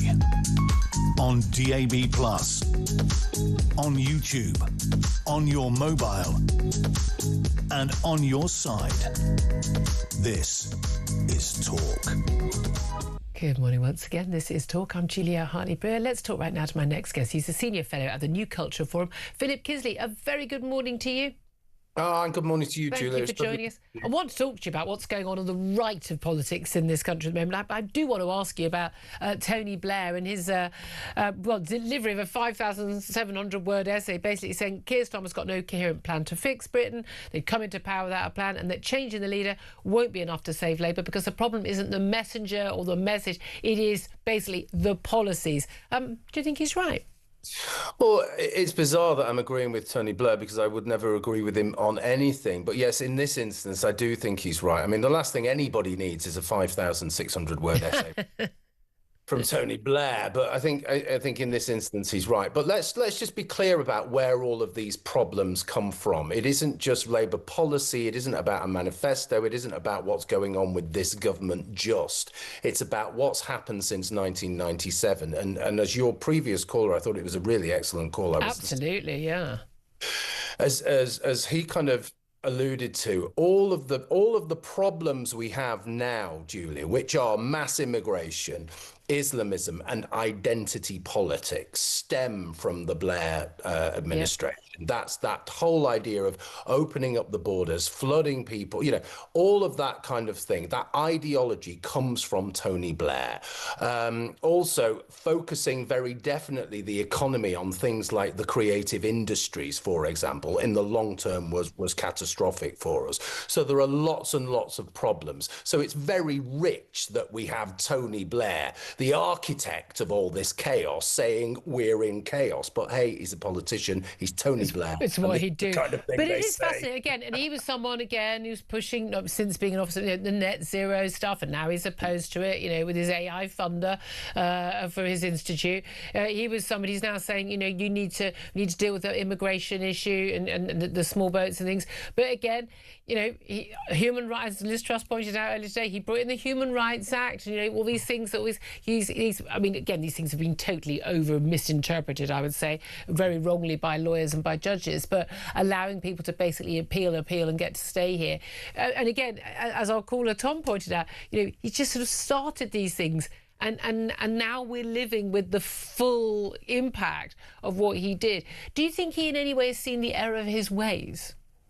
No, I don't think he has, because I don't think people like that do think in that self-reflective kind of way. I really don't think he does. I think he's an opportunist, and I think he just looks at what's happening and likes to stick his oar in, basically. I mean, at least he is responding to empirical evidence. He is looking. That's a good sign. It is a good sign, but you know what? It's down to him. He should have responded to empirical evidence 20, 30 years ago, when it was very obvious to people like you, people like me, the various think tanks in Westminster, that opening the borders, flooding the country with immigrants was only going to... Yeah, and I'm not even saying it. With hindsight, I was political editor. Exactly. I was political editor of the Sunday Express in 2001, and I was absolutely writing about things like the warnings from Migration Watch that it's going to be in the hundreds of thousands of arrivals from Eastern Europe, not the 13,000 predicted by the Home Office. And what a surprise! But again, I was just a racist bigot then, apparently, Philip, as we all are now for questioning it. By the way, we've had lovely weather. Lots of people enjoying the weather. Perhaps a little bit happier today when it's cooled down quite a bit by a few degrees, a bit more bearable. But what a surprise, if we get nice weather now. We had more migrant arrivals, the illegal migrant kind. 1,000 plus arrived over the bank holiday weekend. I don't think anyone's surprised by that. But we've got an ongoing issue in terms of how we remove people, whether they've arrived legally or illegally. Now, there are battles between all the different parties. There are battles within parties and battles between the left and the right. But let's start with the battle within one party, Reform's Party.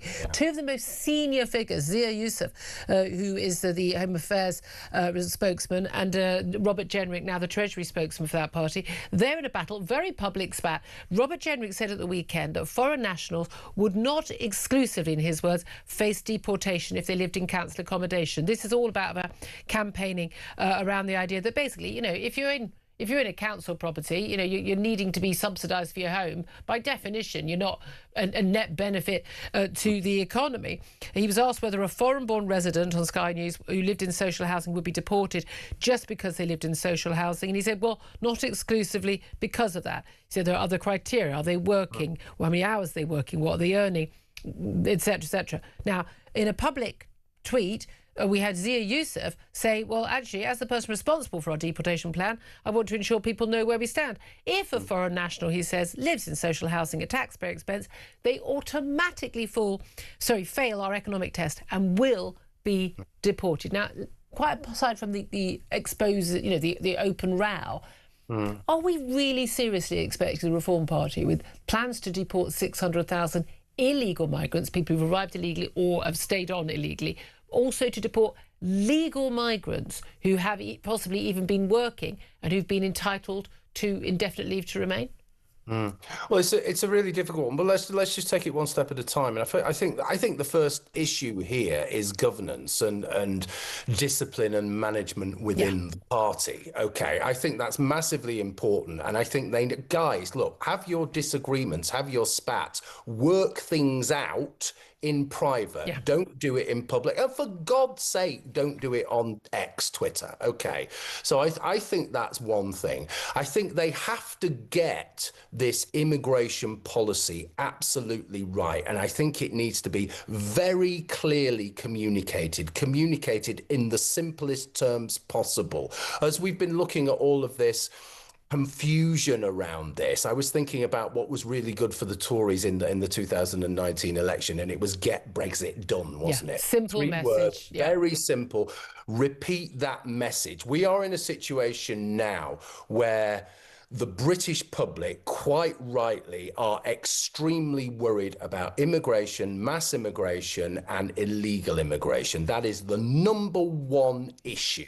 Okay, so they need to get their message correct. Now, deport all illegals. I think we're all absolutely on message for all of that kind of stuff. Well, I mean, I think the sane people are. I'm flabbergasted there are people who don't think we should deport people who are here illegally. I mean, that blows my mind. But there are people who think that. Oh yeah, but there always will be people who think stupid things. That's the nature. That's the nature of living in an open society. But the vast majority of British people, we know what they think because you can just go on poll check and find out. So reform are absolutely okay. Chiming with British sentiment and British ideas. So that is great. That further question of whether we should deport absolutely everyone who isn't paying their way, my God, that's a vexed question, and that's going to really split people because there are. I mean, you know, I'm fairly hard line on these things, but there are grey areas that we do need to think about and make allowance. And people will be talking about at that point. You're talking about people's neighbours. You're talking about your kids and their friends, their school friends. You know, and living in the next street. That's when people are going to start going, oh, I don't think so. Isn't a more sensible view is that you're not deporting those people, but, you know, you're saying, OK, but you're no longer entitled. We're going to give you notice, but you're no longer entitled to any financial help from the British taxpayer. And if you can support yourself, fine, and you're going to contribute, fine. But otherwise, making life, let's face it, a bit difficult for people who are not contributing. But reality check. They're not going to be able to deport all of the illegal immigrants, let alone people who are here legally, who have done everything. They've played by the rules. Now, we may disagree. I don't think you should be entitled to social housing if you come here, you know, from another country. But if they've played by the rules, they've done nothing illegal, I think a lot of people would say, well, you can't be going deporting people who've done nothing wrong. Yeah, I think what we need to be able to do is have a sensible and worthwhile discussion about these things. Now, the problem we have as a society is that we've only just been allowed to start doing this. Very good point, yeah. If you, even 2 years ago, if you were saying, oh, well, we need to deport illegals, we need to do this, well, you would be branded a racist immediately. Yeah. So we've got a long way to go yet to say, look, let's be honest with this. Let's put our fears on the the table, but let's also be humane about it as well and think about communities and neighborhoods and people and families. But ultimately, let's think about the good of society and the good of this country and where we are going, bearing in mind the income tax, revenue doesn't go anywhere near now meeting welfare. So we have to deal with that. We have to stop being a welfare nation. We have to put going to work first. We have to, control the borders, stop mass immigration. It's down to reform, and it's down to Zia and Robert to get together and come up with a very clear set of policies which say we will do this, and this.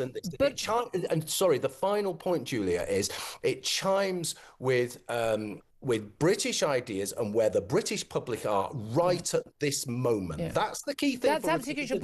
But also crucially, it needs to be stuff you can actually do. Precisely. And that's the difference. Just very briefly, if you would, we've got battles between Restore, ongoing massive egos, and between Restore and Reform, and obviously is playing out a lot in the Makerfield by-election. What do you make of that, briefly?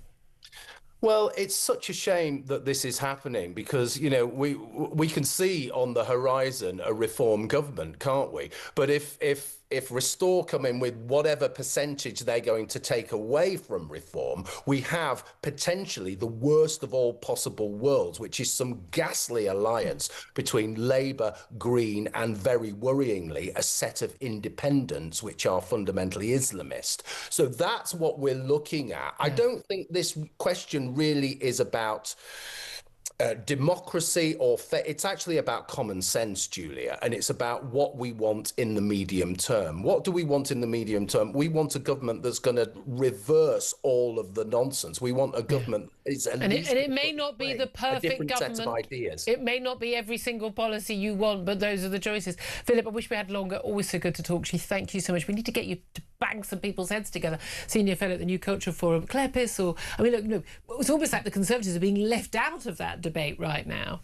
And I don't think it's a bad thing for the Conservatives to be left out of it. And I think Kemi is right to hold her counsel and not get involved in someone else's spat and just concentrate on the party and the candidate that we have there. Yeah, well, there we are. I did read out all the candidates a few moments ago. I'm not reading them out again. I know. There's a load of them.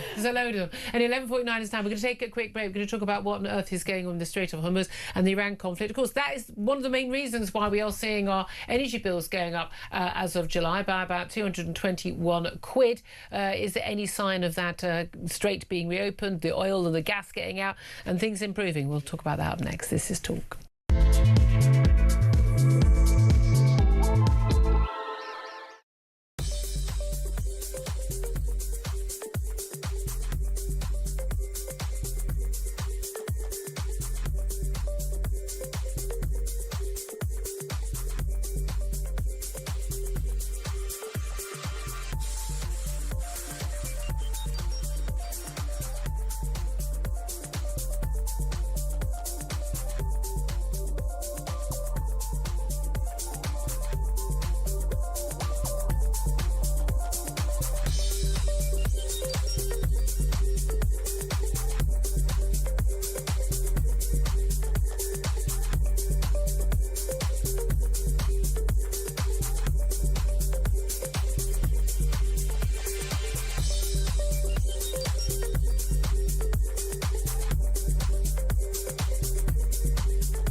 If your other half came home with £125,000 worth of motorhome, wouldn't you go, darling, where did you get that from? Yeah. Have that turned up on the driveway? Where did you get the motorhome from? It's a very expensive motorhome. £81,000 Jaguar, Volkswagen Golf, partly funded with stolen cash, luxury watches over 9,000 quid, Mont Blanc pens, a £3,232 coffee machine. What was the man doing?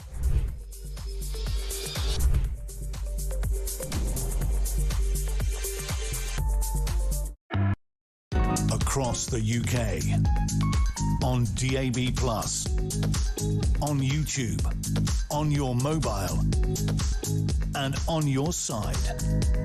This is Talk. A very, very good morning. Welcome back to the show. 11:51 is the time. Well, let's talk about the Iran conflict, which is still just sort of hovering in the background of everything we do, particularly with our economy, particularly as we've seen that off-gem price rise, 221 quid extra. Your bills are going to cost you to heat and light your home over the next, well, from July, but on average over the year, largely, we're told, thanks to the Iran conflict. And, of course, insane net zero policies, which mean we are uniquely hard hit by the increase in oil and gas prices on the global markets. But what is going on in terms of actually, well, ending that conflict and getting that strait reopened? Elliot Wilson is a senior fellow for the national security at the Coalition for Global Prosperity and joins us right now. Elliot, thank you so much for your time. No problem. Good morning, Julia. We've had various different statements. I mean, again, every time I start this topic, it's like, oh, there's been another message from Donald Trump, another message from the Iranians. But essentially, the Iranians have issued an ultimatum to Trump saying Tehran will only sign a peace agreement if the US releases $24 billion worth of frozen assets. There's been lots of negotiation about opening the Strait of Hormuz, giving up their enriched uranium. But, you know, they want this money. But what do we think they're going to spend that money on when they get it, if they get it? Well, that's the thing. And I think there's also a kind of presentational problem for President Trump that if this war, which we were told was, a massive success, ends up with him effectively giving the Islamic Republic of Iran $24 billion, the optics aren't great around that. No. It's very difficult to see where we're going, partly because I think we set out with such a vague set of plans. Donald Trump talked about various war aims almost in the same sentence, and some of them have been, some of them massively haven't. So it's trying to peer into his mind and seeing what he will regard as an acceptable win, and what he will regard as his red line. Well, indeed, we've got both sides are going to want to play this as a win and not back down. But it does seem so much of the debate has now been about opening the Strait of Hormuz. So if we get the Strait of Hormuz opened and ships can pass safely without paying a toll to Iran, so we've got free passage on our waters. But I mean, that would just be getting us back to the situation before the war. Has anything actually been achieved? I mean, I'm all in favour of the West taking on the mullahs and making sure they are not a threat. They're undoubtedly trying to get nuclear weapons. That must be prevented, I would say, genuinely at all costs, in my personal opinion. We're not even willing to take an economic cost, let alone losing, the lives of servicemen and women to do that. Has Donald Trump achieved any of his war aims? It's difficult to say. It may well be that he has set back their nuclear capacity or their potential for a nuclear capacity by a few years. But then we were told last summer that it had been obliterated anyway. So it's difficult to work out where that is. I mean, I agree with you. I have no fundamental problem with us collectively taking military action under certain circumstances to clip the wings of Iran. Iran is a dangerous theocracy which murders its own people. I think the problem is that Trump went into this assuming that it was a bit like Venezuela, which of course had been, from his point of view, a success. But although a lot of damage has been done to Iran, to Iran's military infrastructure, to its civilian infrastructure, it's still in the game. It still has some nuclear potential. And of course, it has now closed the Straits of Hormuz, and it seems to have mined the Strait of Hormuz as well. So it's not been an unalloyed success, certainly for Donald Trump. Benjamin Netanyahu may take a very different view.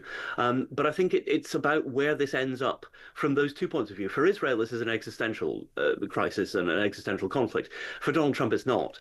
But if we come away from this with the Iranians having proven that they can close the Strait of Hormuz, and perhaps extract tolls, then I think that's put the West in a very bad position. Yeah, and indeed, again, leaving them in a stronger position. Again, they don't care about, the price of gas or food or the rampant inflation. I mean, runaway Zimbabwe levels of inflation in Iran. What do they care? They're not impacted by it. Meanwhile, in the background, of course, while we're dealing with Iran, well, not the conflict we've chosen, as the Prime Minister keeps pointing out, and dealing with threats from China as well, but because we've still got Russia as a major issue. And in a speech given by the GCHQ director, Anne Keister-Butler, today, our largest spy agency, she's warning that the UK is at a moment of consequence as Russia is relentlessly targeting our critical infrastructure. Look, we've seen the jets, basically buzzing our jets in the Black Sea, and just blatantly, openly,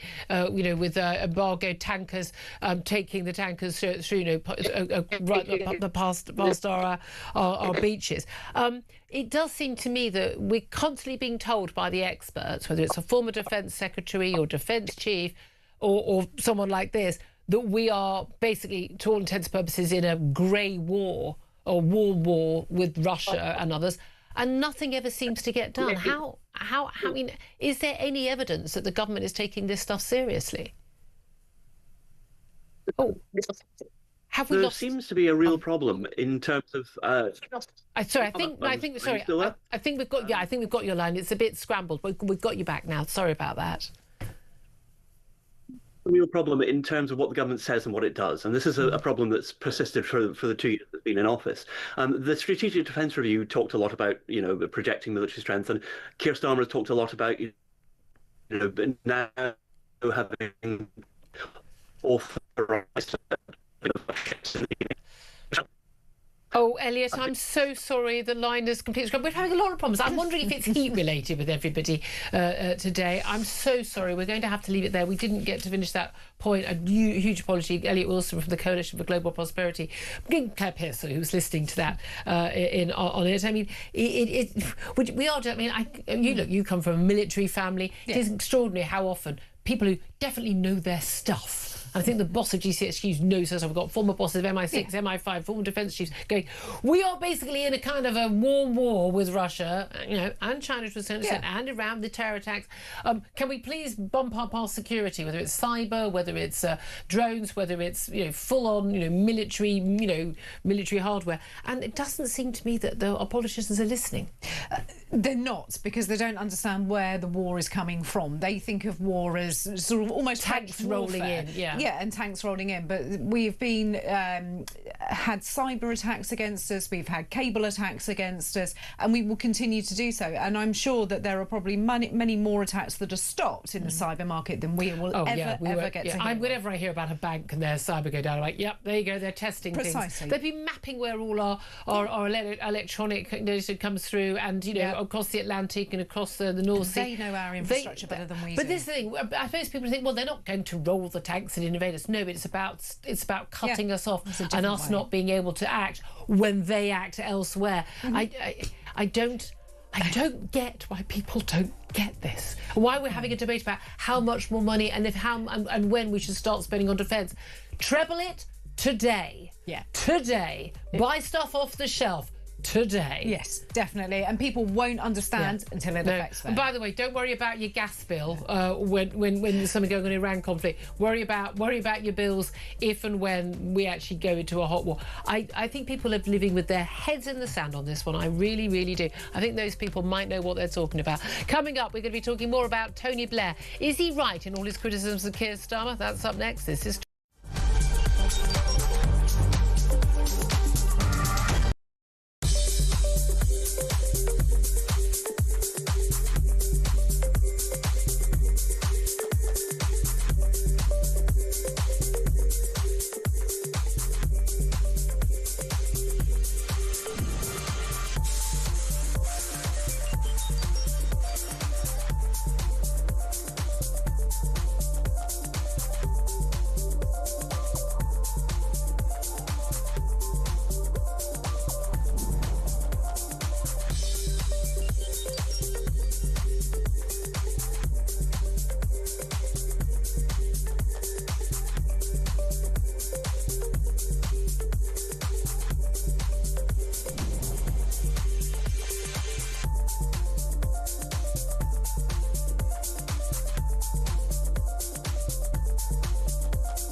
across the UK.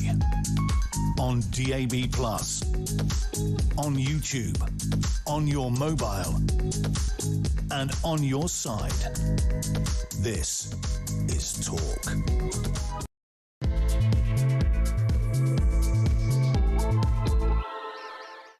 Very good afternoon to you. This is Talk, the home of common sense, with me, Julia Hartley-Brewer. It's 2 minutes past midday. Got a lot more to talk about on the show.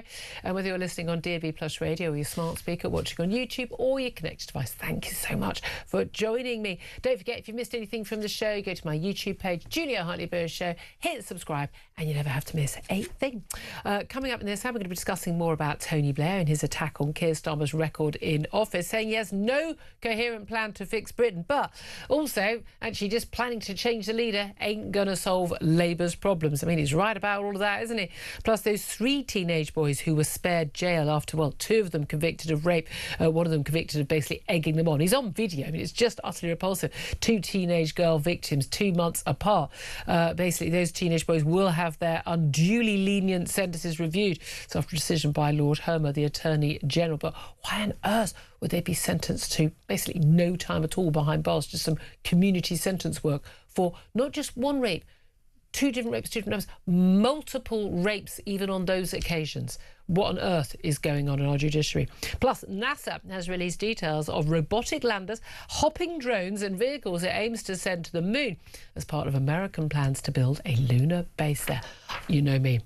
Always for that stuff. Right now, I'd like to say that Claire Pistol still joins us. She's a former Conservative government advisor. Welcome to you, of course. And we're talking a lot about Tony Blair today. A lot of you having to say, I think it's safe to say you're not fans, are you? You're not fans of Tony Blair. Now, I was a fan in '97, went off him after that. But it seems to me his analysis of what the hell's been going on in the Labour government and of the Labour woes right now in the polls is absolutely spot on. And Claire, you and I have been discussing this a little bit earlier. We're going to be talking to a former political editor of The Sun in just a moment. But he says that he said Keir Starmer had no coherent plan to fix Britain. He accused him of retreating into a left-wing comfort zone of high taxes and red tape, crippling growth, failing to tackle things like the ballooning welfare bill. He said it was dangerous for the party to lurch to the left in this 5,700-word essay. He says the government's principal problem isn't Keir's personality or a failure to communicate our achievements or a need to assert more strongly Labour's values. It is because we don't have a worked-out, coherent plan for the country in a fast-changing world and are in the wrong political position from which we can devise one and win a second term. He says the government is governing from an essentially traditional Labour soft left position, parked firmly in the party's comfort zone. He says they need to tackle illegal migration, needs to drop the net zero stuff, get cheaper energy, embrace AI. You know, all of these welfare reform, absolutely crucial. But he says, this is fascinating, whether there is a leadership challenge or not is irrelevant if it doesn't start with a policy debate. Trying to force the Prime Minister out before we know what policy direction we're bringing in is not a serious way of conducting ourselves. I mean, he criticised Wes Streeting, and even though he's a massive Remainer himself, that rejoining the EU isn't the answer to our problems, but neither is, and we've heard from Burnham, basically moving even further left on taxes, spending and welfare. He says the Labour Party is playing with fire, or more accurately, with its future and that of the country. Now, I mean, you know, he's criticising the Prime Minister and all of the contenders for the, but that is a big fan of Angela Rayner. I mean, this is a damning intervention, isn't it?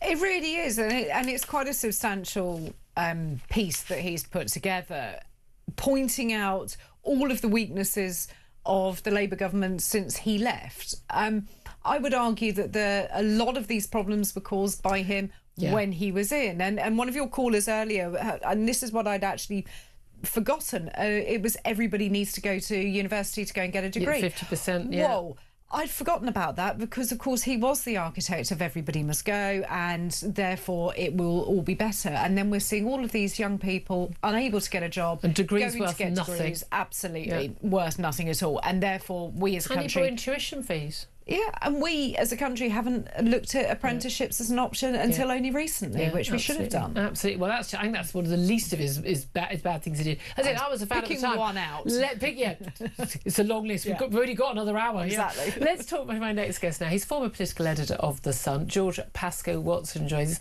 A very, very good afternoon to you, George. Julia, hi. Great to see you. Thank you very much indeed for joining us. Now, you and I actually worked in the House of Commons around the same time from, not different papers, but sitting in the same, in the Commons office when Tony Blair was Prime Minister. He went on to become political editor. His analysis, lengthy, very, very, rip-roaring read, though. But I have to say, it's hard to disagree with any of his analysis of what is going wrong now. Is there anything in particular you think he got particularly right or particularly wrong? It's a checklist of a real brilliant consultant's analysis of what's wrong with the patient. Welfare spending too high, defence spending too low, the overcommitment on some sort of fantastical belief that somehow rejoining the European Union is going to solve Britain's problems. I could go on. His analysis was absolutely spot on, and there's hardly a word that you would disagree with. And that's it's a real big reminder, actually, to a lot of people now, that it's been a very long time since we've had in this country a leader with a bang-on analysis, the clarity of thought, and also something which is worth pointing out, which is Tony Blair was saying, you don't have to be party political. In fact, being party political is the problem here.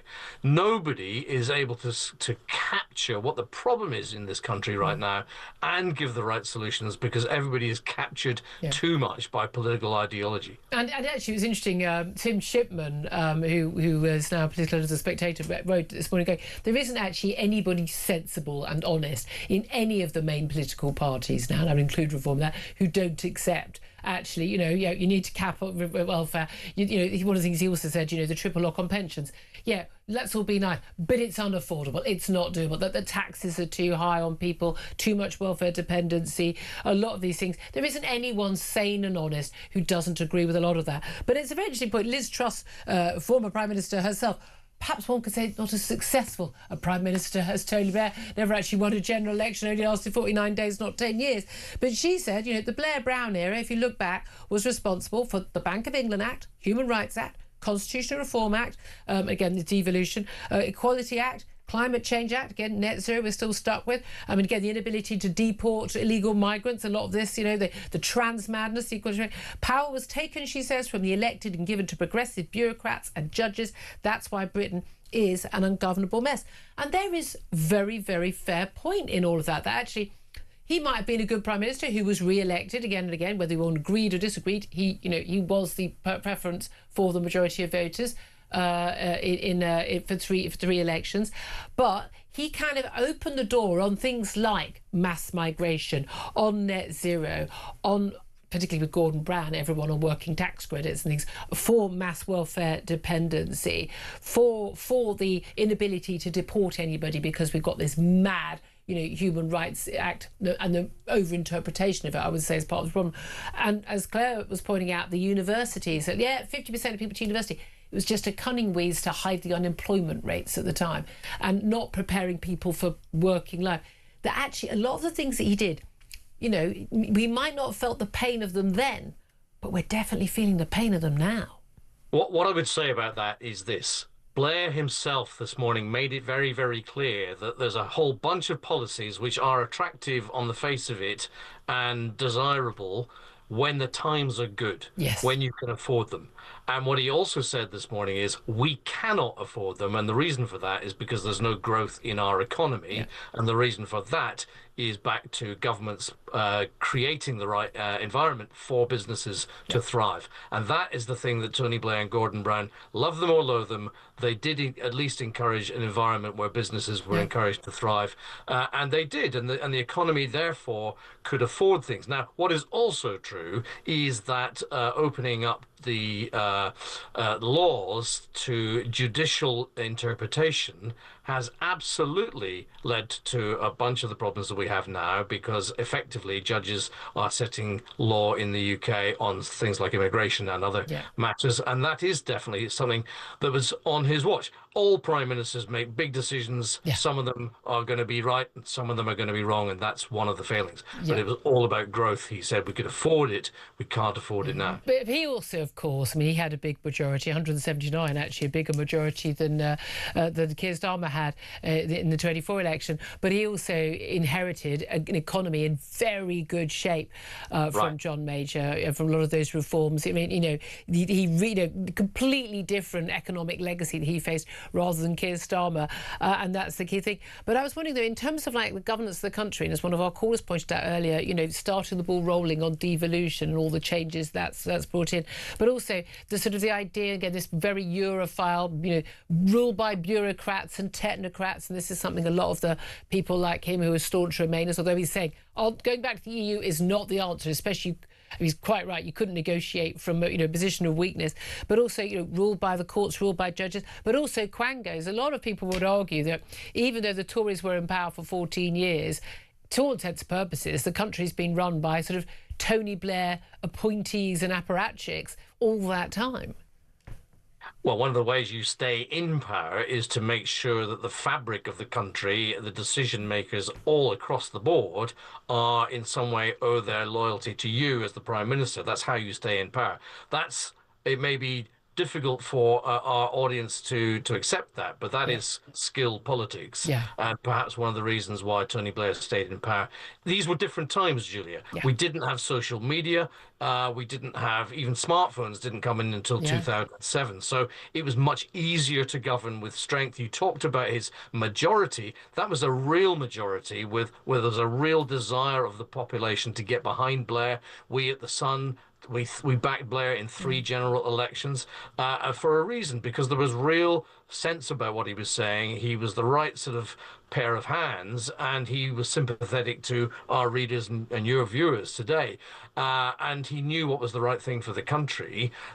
That's a very different proposition today. Governing today with the speed of information, with the inability to control even your own MPs. Starmer's got this 170 basically majority in the Commons, which is a very, very, we joke about it. It was a loveless landslide that he had, because it was arithmetic that got him in such numbers. But he hasn't got a Commons majority that can get major laws through. He can't get anything through. Because his own MPs won't back him. So it's a very different scenario that Tony Blair finds himself in. But it's interesting. I mean, but Tony Blair makes it very clear. He says, the government's principal problem isn't Keir's personality or a failure to communicate our achievements or a need to assert more strongly Labour's values. He says, you need a plan, you need policies. And the reality is most people don't really care who's running the country. A lot of people, most people couldn't name half the cabinet, or even 3 or 4 people in the cabinet. They don't care. They're getting on with their own lives, their own jobs, their families, doing the weekly shop, driving, they just want to be able to have a better life than their parents have and give their children a better life. And just frankly, as one of the things that Keir Starmer promised but is abjectly failing to do, have government tread more lightly on our lives. Just leave me alone. Get on with running my business, or get on with doing my job, running my family, living my own life. But actually, leadership does matter. Who the leader is and their personality does matter. I'm sure you remember as well as I do, year after year, there'd be these moments of crisis in Tony Blair's premiership. And again, the Iraq War, a lot of people brought up as a reason to really dislike him and judge him harshly. There'd be these moments where we'd be writing, and on the Sunday, I was on the Sunday Express, Tony Blair faces his toughest week yet, and pressure piled on. Will he get through PMQs? Will he get through party conference? And time after time, he could just do it. He could deliver. He had the force of personality. He had the intellect to do it. And we see time after time that Keir Starmer can't do that. He just does. Whatever it is, he ain't got it. Whatever the X factor is, he ain't got it. How much do you think, in the age, particularly of social media, 24-hour news, all these pressures, does having that, I suppose, X factor personality matter? Well, the X factor is really, really important to get into power. We've seen people in the past get into power on the X factor, but then when they get into power, they're not very good at governing. So that's a watch out. It's really, really important that you have good people around you. So it wasn't just Blair on his own. Blair, and he talked about this morning, making sure that you have real talent in the building and in key positions running the government is vital. Because you can't do everything yourself, and to pretend you can is a falsehood. Being, photogenic, being enigmatic, being interesting is all very good and well. But in the end, you have to carry your political party, your Commons majority, with you, and you need to carry the business community with you. You need to carry, if you're the Labour Party, the trade union leaders with you. You actually have to have lots and lots of audiences who are sympathetic towards you or are prepared to go along with what you've set out. Keir Starmer's problem is he didn't set out anything in the first place other than to say, I'm not everybody else. I'm not the Tories. Yeah, exactly. And that means that when you get in, somebody gives you the keys to the car and you say, I don't know what I'm going to do. I don't even know where I'm going to go. Yeah. And then you are, all eyes are on you to try and make sure that you're going to do something interesting.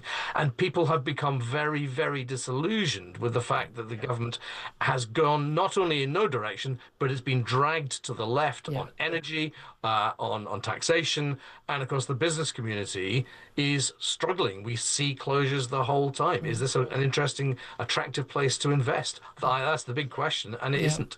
Yeah, it is interesting. I've always wondered, though, whether people will see someone as charismatic if they can get the job done. And it's interesting the contrast between Keir Starmer and Tony Blair in terms of their ability to have seriously good quality intellectual people in their cabinets, but also to have a team in number 10, whether you like them or loathe them. I mean, I've had my run-ins, as I'm sure you have with Alistair Campbell over the years, is that actually people who were there for the duration. He didn't go through a new chief of staff every 6 months, as Keir Starmer has, which perhaps suggests, if it was a business, you would go, hold on a minute, something's going wrong there.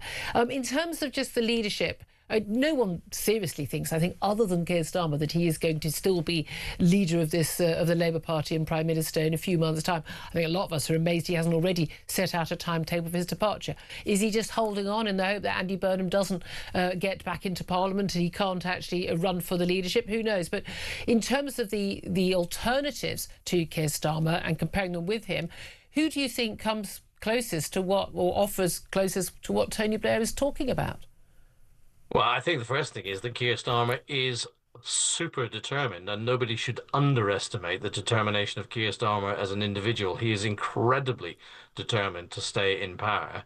And, obviously there's lots of politics to come and go in the next few weeks, but there's no guarantee that Keir Starmer will not be the Prime Minister in 6 months' time. It is obviously highly likely that he will not be the Prime Minister in 6 months' time, but I don't think Labour would be wise to haste him out the door, because there's a bunch of things that Tony Blair said this morning which we've not really we've skirted around. One of which is people don't understand the depth and the importance of the relationship we have with the United States in security terms, that people just do not know, and that's not a criticism, but you and I know this from the positions that we've held in journalism, and these things matter. And so whoever becomes the next Prime Minister has to be trusted and build that relationship with the United States again.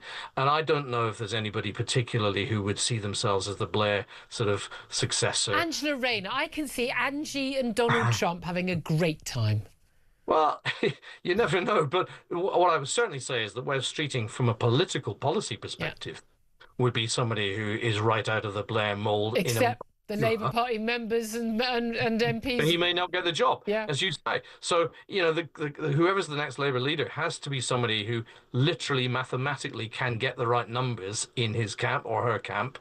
And then also can stay in power, because that's not easy. Lots of people will be putting a pressure on a new Prime Minister to have a general election. And you know what? If I was Kemi Badenoch today and her advisors, I would be saying, let's leave the Labour Party to tear themselves apart on this Blair interview, because it definitely is a bombshell into the Labour Party, but also reform as well and make sure that they are, pulling themselves apart on the policy side of things, because the Conservative Party, in my view, needs to be seen as the only grown-up in the room, so that when we get to a general election, people in the country say, actually, we need grown-ups now, and you may not love them, but that's where we're going to go. We shall see. Well, Claire's certainly smiling at that. George Pascoe-Watson, great to talk to you, former political editor of The Sun. Thank you very much indeed. Claire, I mean, I always like talking to George, because he's now, he's an advisor. He knows how people think at that level. We'll have spoken to Tony Blair on many occasions as well.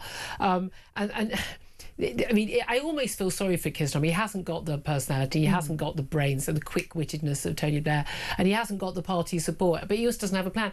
And then you sort of think, well, hold on a minute, you want to be Prime Minister? I've got no sympathy for you. There's just nothing in Tony Blair's analysis of what is going wrong that I don't agree with. The only thing is, as we were saying earlier, is his sins of omission, which is not mentioning quite a lot of the things that have been going wrong in the country are down to him. Absolutely, and I think George just alluded to it. In the piece, it says you've got to have your tribe around you that are going to sort of almost circle the wagons, keep you safe, back you up, but also put the message out there, and that's where the coherent message and policy has to come in. But then you have to believe in something. You do, and this is what we've got. We've got a Prime Minister at the moment that believes in absolutely nothing. A change, apparently. Change. What does that mean? I mean, it's just bizarre. You can't even it? explain it. Yeah, that's the thing. But again, people will say things. You know, you lot talked. You sounded like when you were last elected. You sounded like you believed in stuff. Yeah. Turns out, well, we certainly know with Boris Johnson. Boris Johnson doesn't believe in anything. I mean, anything.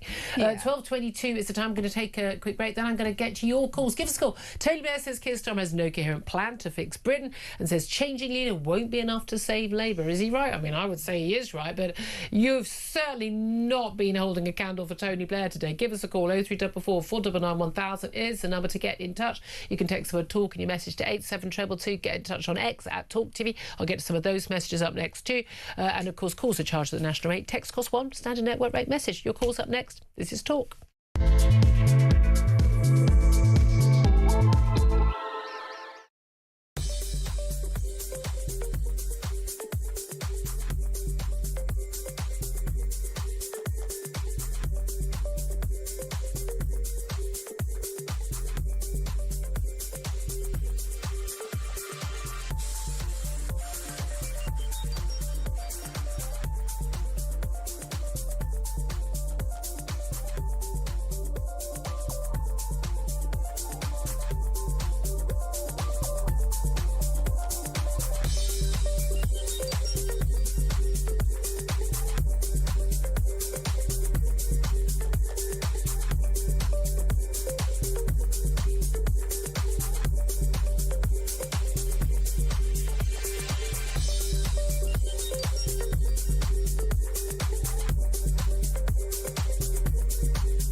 The Crown is facing its gravest test in decades, and the royal tea from Talk is your front row seat.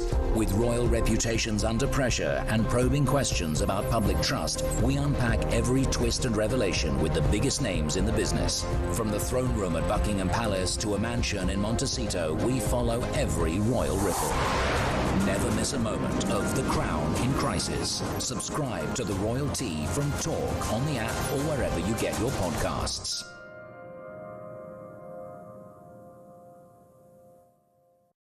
If your other half came home with £125,000 worth of motorhome, wouldn't you go, darling, where did you get that from? Yeah. Have that turned up on the driveway? Where did you get the motorhome from? It's a very expensive motorhome. £81,000 Jaguar, Volkswagen Golf, partly funded with stolen cash, luxury watches over 9,000 quid, Mont Blanc pens, a £3,232 coffee machine. Like, what was the man doing? Across the UK, on DAB+, on YouTube, on your mobile, and on your side. This is Talk. Good afternoon, welcome back to the show. 12:25 is the time. Let's get straight to your calls. A lot of you calling in about Tony Blair and also actually about what the hell's going on in reform. James is in Devon, wants to talk about Sir Tony. James, what do you want to say? Hiya, Julia. Julia, what can we say about Sir Tony? Sir Tony, the thing is with Sir Tony, he's old enough to remember. He's looking at the Labour Party and he's looking at Starmer and he's looking and he's going, oh my God, we have got a present-day Michael Foot in position here. We've got Andy Burnham coming in, Derek Hatton from Militant. We're going to have the Labour Party rip itself to pieces. And unlike in the 80s, there will not be enough time to rebuild Labour. Yep. Labour will be a finished entity, of course, what is happening today. Yeah, that's fair. It's very interesting. I mean, he defeated the left, you know, to actually change the party and make them electable. And there is still this thing, and as other analysts have said today, there's still an awful lot in the Labour Party go, no, what the answer is moving to the left. They are under the illusion that the country is moving to the left. It's not. It's not, Julia. And what they fail to understand is once the radical left were eliminated and Neil Kinnock came in, Neil Kinnock had to sacrifice the fact he'll never become Prime Minister because there wasn't enough time left for him. Yeah. Labour, what you're doing is ripping yourself apart. You're an absolute... Careful. Joke. I'm sorry about you. They're an absolute joke. Children in school could run the country more. This is clearly true. And properly. Is there a Labour candidate right now? Is there somebody who you would vote for? Or like if Tony Blair was back leader, would you vote Labour? You got me now, Julia. I thought that was a long pause. Sir Tony had the ability to govern. He had people in his cabinet which had different opinions and were able to do their jobs. What we've got here is nothing. We've got a failed Prime Minister, a failed cabinet, a failed budget. There is nobody in the Labour Party right now that could stand up and take up because their cards are marked for what they've done. There you go. James knows where he stands on this. Thank you very much. Fantastic. Oh, I love that. Oh, thinking about that. Let's get to some of your texts and tweets on this. Coney Blair saying that Keir Starmer has no coherent plan to fix Britain. Marcus says Labour is finished. Bo says, and that's coming from Blair, the country's doomed. Alan says, for once I completely agree with Tony Blair. Stephen says, whether they know it or not, Labour are already done for. There's no saving them. Changing leader will not make a bit of difference. Mark says, a bloke who destroyed Britain talking about fixing Britain. What a clown show. Steve says, I really don't care if Labour doesn't exist after next general election. They're irrelevant, as are the Conservatives. A new political era is beginning and the cosy Labour Conservative duopoly is over. I've got to be honest with you, you're still going to have parties on the centre-left and the centre-right, whatever they're called. I mean, again, my thing is, like, genuinely, it's like when people talk about reform and things as being like, you know, on the, I mean, idiot things saying far right. It's not remotely far right, even Kemi Badenoch taking the party to the right. Are you kidding me? I mean, the Tory party, as was in power, was basically Tony Blair's Labour Party. Yeah. Our politicians have shifted massively to the left, while the country's gone, we're all just staying where we are, and now you're calling us far-right bandwagon jumping bigots. We haven't moved. We're just, but on their analysis, we're all far right now. Rohan says, if you think Labour, the Conservatives, the Lib Dems, or even Reform, aka the Tory lights, he says, are the answer, then you don't understand the problem. Unfortunately, I don't see a political party that will sort out the mess our country is in. And Kyle says, I don't think anyone cares what Tony Blair thinks. Well, I mean, judging by my board, I think a lot of people do. Let's go to Richard now, who's on the phone line in London. Richard, you want to talk about Nigel Farage. What do you want to say? Well, I think there's a link between what Blair is saying, because Blair is castigating Labour for having come into power without a plan or a vision, and he's saying that even if they change Starmer, they still haven't got a vision.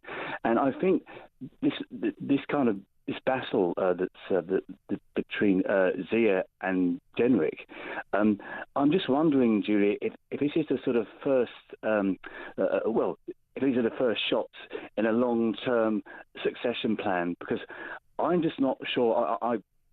I don't see Nigel Farage necessarily leading Reform into the next election. I think you think he's not going. Not just he won't win. You think he won't be the leader?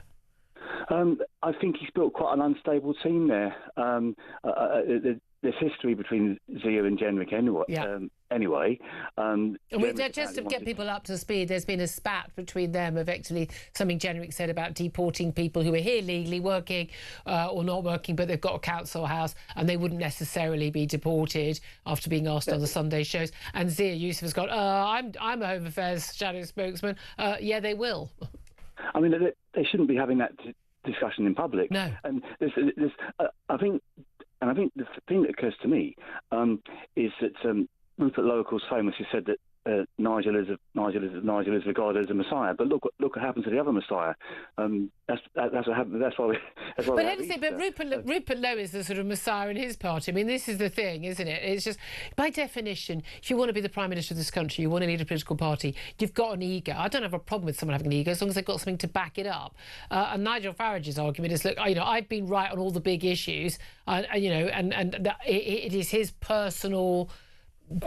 his personality and his personal style that has got his party from nowhere to being leading the polls, national polls, for over a year, and his way of the highway. I mean, realistically, isn't that kind of how an awful lot of political movements work, and indeed how businesses work? The boss gets to tell you what to do. I just think that the inability to come up with a kind of vision is again to go back to Blair's point. They just haven't come up with that. You were saying you mean like a positive vision, like it's more of a sort of we don't want this, we don't want that, as opposed. The votes, but isn't it about British culture? Isn't it about being patriotic and about believing in Britain and believing in British people and not bringing in, half the third world? But there's just so much more in terms of what a governing party needs, and this new policy about they don't want to tax overtime. I mean, that's again, it sounds like policy being made on the hoof, because I mean that's a Trump policy, and most British workers will tell you they already work unpaid overtime, and so in a way it's kind of impractical. So I just sense that this is a team that isn't really working. Okay. And the funny thing is, it's not just for I don't think Kem is the right person to lead the Conservatives, because she's another one. She's a queen bee. I'm just glad we've got 3 years. I really, really don't think you can run political parties by committee. I think that's where Keir Starmer falls down, is that he doesn't really believe in anything. He hasn't really got the ego, the personality. Well, he's got the ego, but it's misplaced. And that's why you don't get any coherent policies or vision, because he doesn't have one. Really appreciate, fascinating call there, Richard. Thank you very much indeed. 12:33 is now. Claire Pearsall, what did you make of what you had to say about Nigel Farage and indeed about Kemi Badenoch? I think if you try and run political parties by committee, you get the Liberal Democrats, and therefore nothing happens, and it's just whatever you want that day. But a lot more kayaking, swings and roundabouts. Exactly. Depends what you want for your country, doesn't it? If you want to slip and slide. That's exactly what we are, a slip and slide country. 12:34 is the time. Love to hear more of your thoughts. Give us a call, 0344 499 1000. Up next, we are going to be talking about that extraordinary case of the teenage rapists who were let off prison. But what is the sentence they could have got and could get from the Court of Appeal? And why on earth would any judge give such a lenient sentence to multiple repeat gang rapists? That's up next. This is Talk.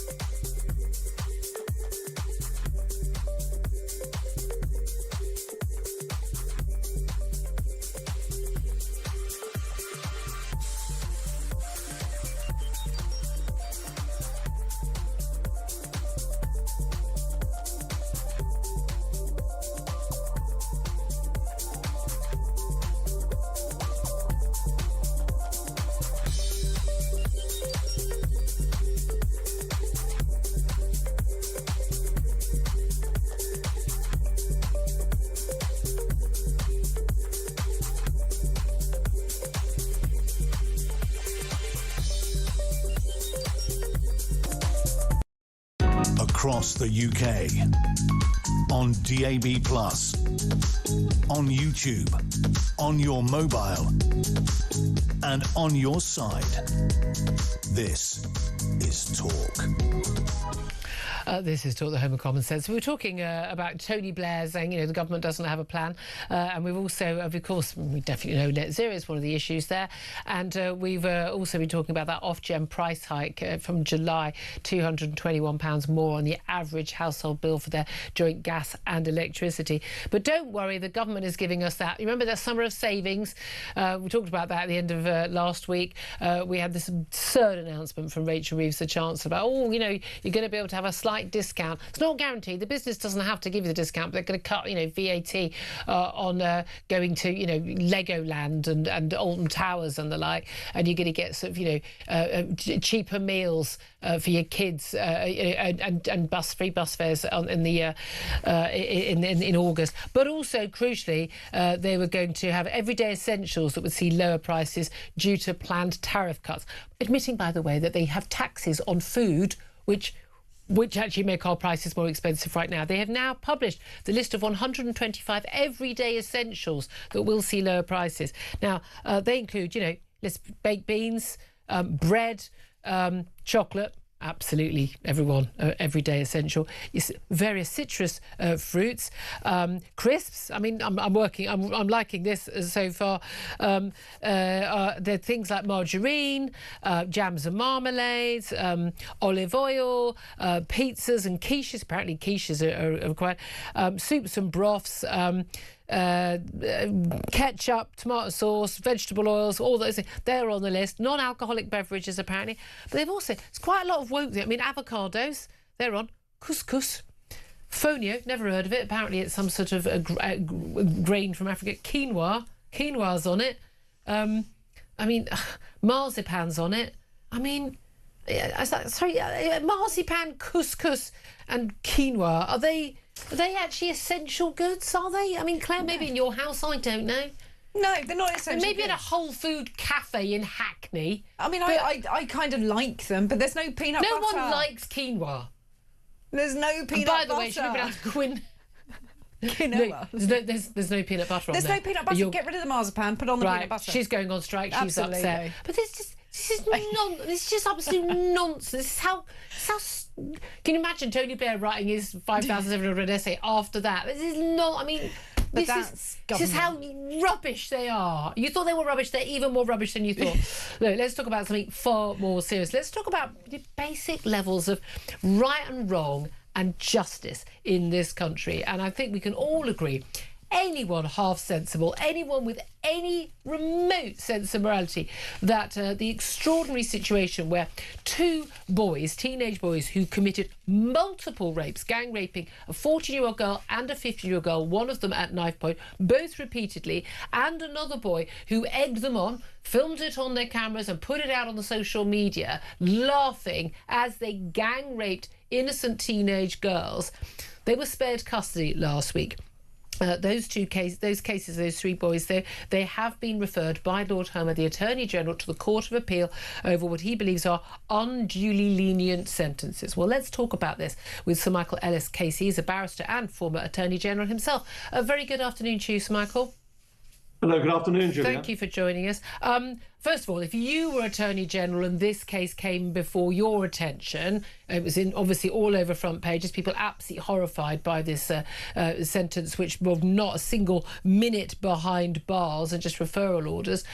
Would you have referred this to the court? Almost certainly, yes. I mean, obviously, you can't say that definitively without having seen all of the papers that the Attorney General will see. But I referred dozens of cases to the Court of Appeal when I was Attorney General under Boris Johnson and again in 2022. What is relevant here, though, is that it's the judges in the Court of Appeal that will be the ones making the decision, Julia, about whether to increase the sentence or leave it as it is. And you've been talking today about Tony Blair quite a bit. And one of the things that Tony Blair did, one of the many structural changes that he made to this country, which I think were for the worse, was that he created these sentencing guidelines that are really at the root of where things have been going wrong. Not just in this case, but in so many cases, because if the judge is following guidelines, the Court of Appeal is going to have difficulties interfering with the sentence. Even if those guidelines are out of kilter, which I personally think they are, with what the general public expect. That's part of the issue, isn't it? Because we know the sentencing guidelines, because because of their youth, the argument that they had actually stuck to the orders, restricting what they could do before the case came to trial. But they were kind of praised by the judge, but also the extraordinary comment by the judge in the court saying that he didn't want to unnecessarily criminalise these young men. There was concern about they had very low IQ. One of them has ADHD. I mean, I don't care what your IQ is. I don't care about your ADHD. Both girls, it's not like there was, not this would make it okay, but if there was one rape, or was it date rape, wasn't it? Did he think that, we're talking about girls at night, but one in an underpass, one in a field, raped multiple times on camera, one at knife point, her clothes cut off, and laughing about it, being ignored. There's no one in the world that would have thought that wasn't a crime. And the big concern is that, the mitigating factors, the fact that, low IQ, don't really understand the seriousness of the crime or what they've done, those are actually aggravating factors. If they don't think they did anything wrong, what's to stop them from doing it again, especially when they didn't get punished for doing it this time? Well, this is the problem, Julia. I mean, it's sending the wrong message to potential offenders anywhere and everywhere. Look, people will always put their mitigation before the court, but the court has the job of juxtaposing any mitigating features there might be, including the age and personal characteristics of a defendant, with the gravity of the offence and justice that is due to the victim or victims of an offence, and what the general public expect. We're getting out of kilter, I think, in our criminal justice system with what the general public expect. And I'm afraid the government is continuing to push in that direction, because there's a proposal from David Lammy to increase the age of criminal responsibility from 10 to 14. That would be rather inconsistent, because these individuals, I believe, were said to have committed these offences. They're 15 now, but the offence was well over a year ago. So they were 14 or maybe even younger. But they also want to reduce the time spent in custody. In other words, increase the early release scheme.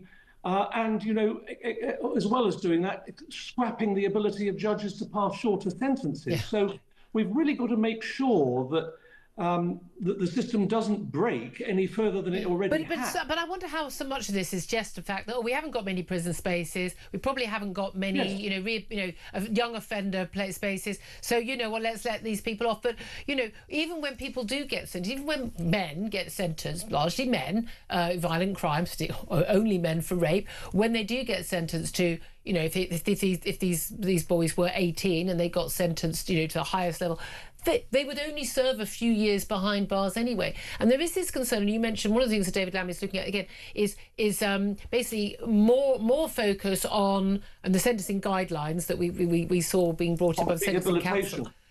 On their personal characteristics, which meant that someone should not get such a tough sentence. I wonder, and I think a lot of people are questioning now, the 3 boys who were involved in these rapes were from the traveller community. Now, this is regarded as a minority group that suffers from disadvantage and discrimination, and this could be used in a court by defence lawyers and seen by a judge as somehow a mitigating factor. Well, they're having a difficult life, and lots of people are, don't like travellers. So it's for some reason then it's okay to gang rape girls.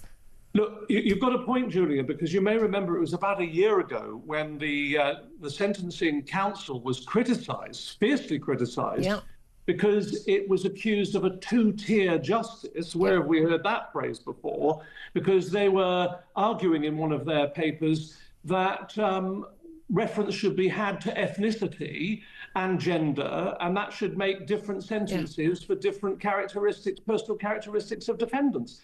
And of course, they very soon had to row that back. They were criticised from all sides. So I think there's something wrong with the Sentencing Council. I don't think we need another quango. This is where Tony Blair comes in again, because he created this quangocracy that now basically rules the country. a number of unelected, unaccountable, and do what they sodding well want. But this is it. Judges, lawyers argue the case. Judges or juries, make the decision on guilt or innocence. Judges carry out the sentencing based on the law made by our elected representatives. And I don't think people feel that these people are accountable to us anymore. Well, the problem is this won't be just the judge alone. We do have judges who pass severe sentences, and if it's manifestly excessive, a sentence can be reduced in the Court of Appeal. But it shouldn't be that unpredictable. I don't want a judge saying, oh, we've got a tough job, or we've got an easy judge. I'm afraid it's human nature, though, Julia. I mean, I appeared in court for many years, prosecuting and defending cases, and you will get judges who have a reputation for being lenient and others who have a reputation for being severe. That's just part of human nature. Some juries will acquit, another jury in the next door courtroom might have convicted. Yeah. We will never know. But what I think we do have to say is we've got this unduly lenient sentencing scheme. Judges do occasionally increase sentences. If these individuals had been adults, the sentence would have been, in my view, almost certainly over 10 years. Is it right to say that because they are the age that they are, that it makes that much difference? Young offender institutions are available for people aged 15 years and over, and there are secure training centres and secure schools for people all the way down to the age of 10. But, I think that where we are really creating a bad precedent is these increasing number of cases where the public feel that the criminal justice system is completely out of kilter with their expectations. I couldn't agree with you more, other than the fact people don't feel it, they see it and they know it, and that's the difference. The needle has moved too far, Julia. Absolutely.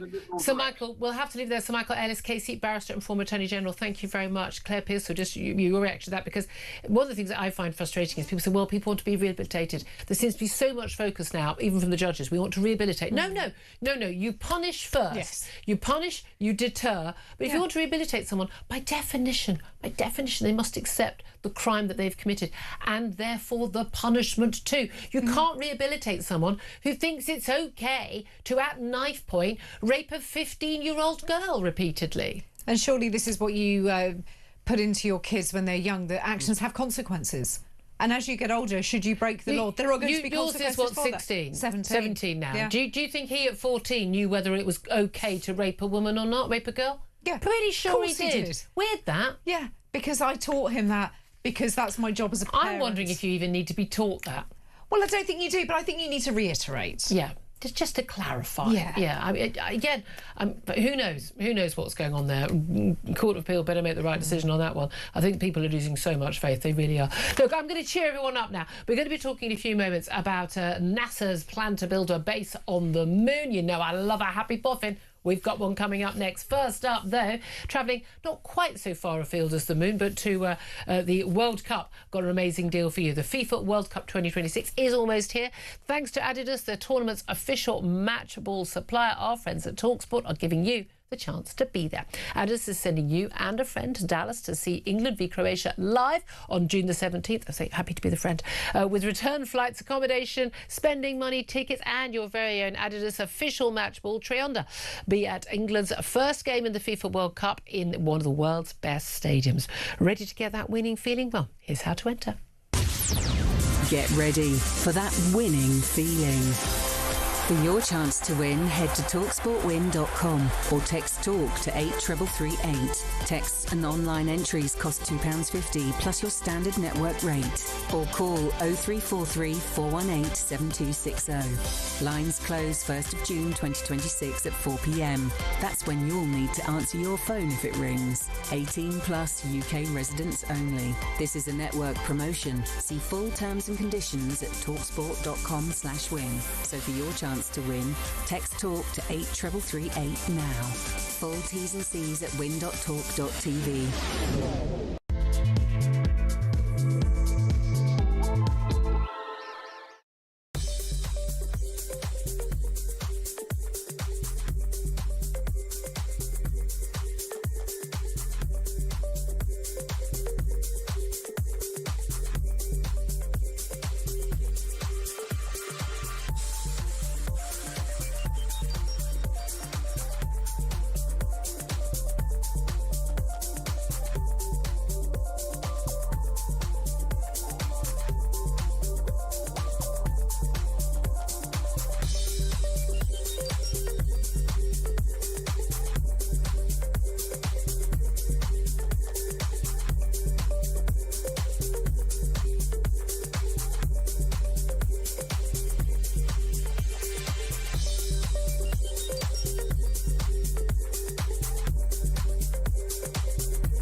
crown is facing its gravest test in decades, and the royalty from Talk is your front row seat.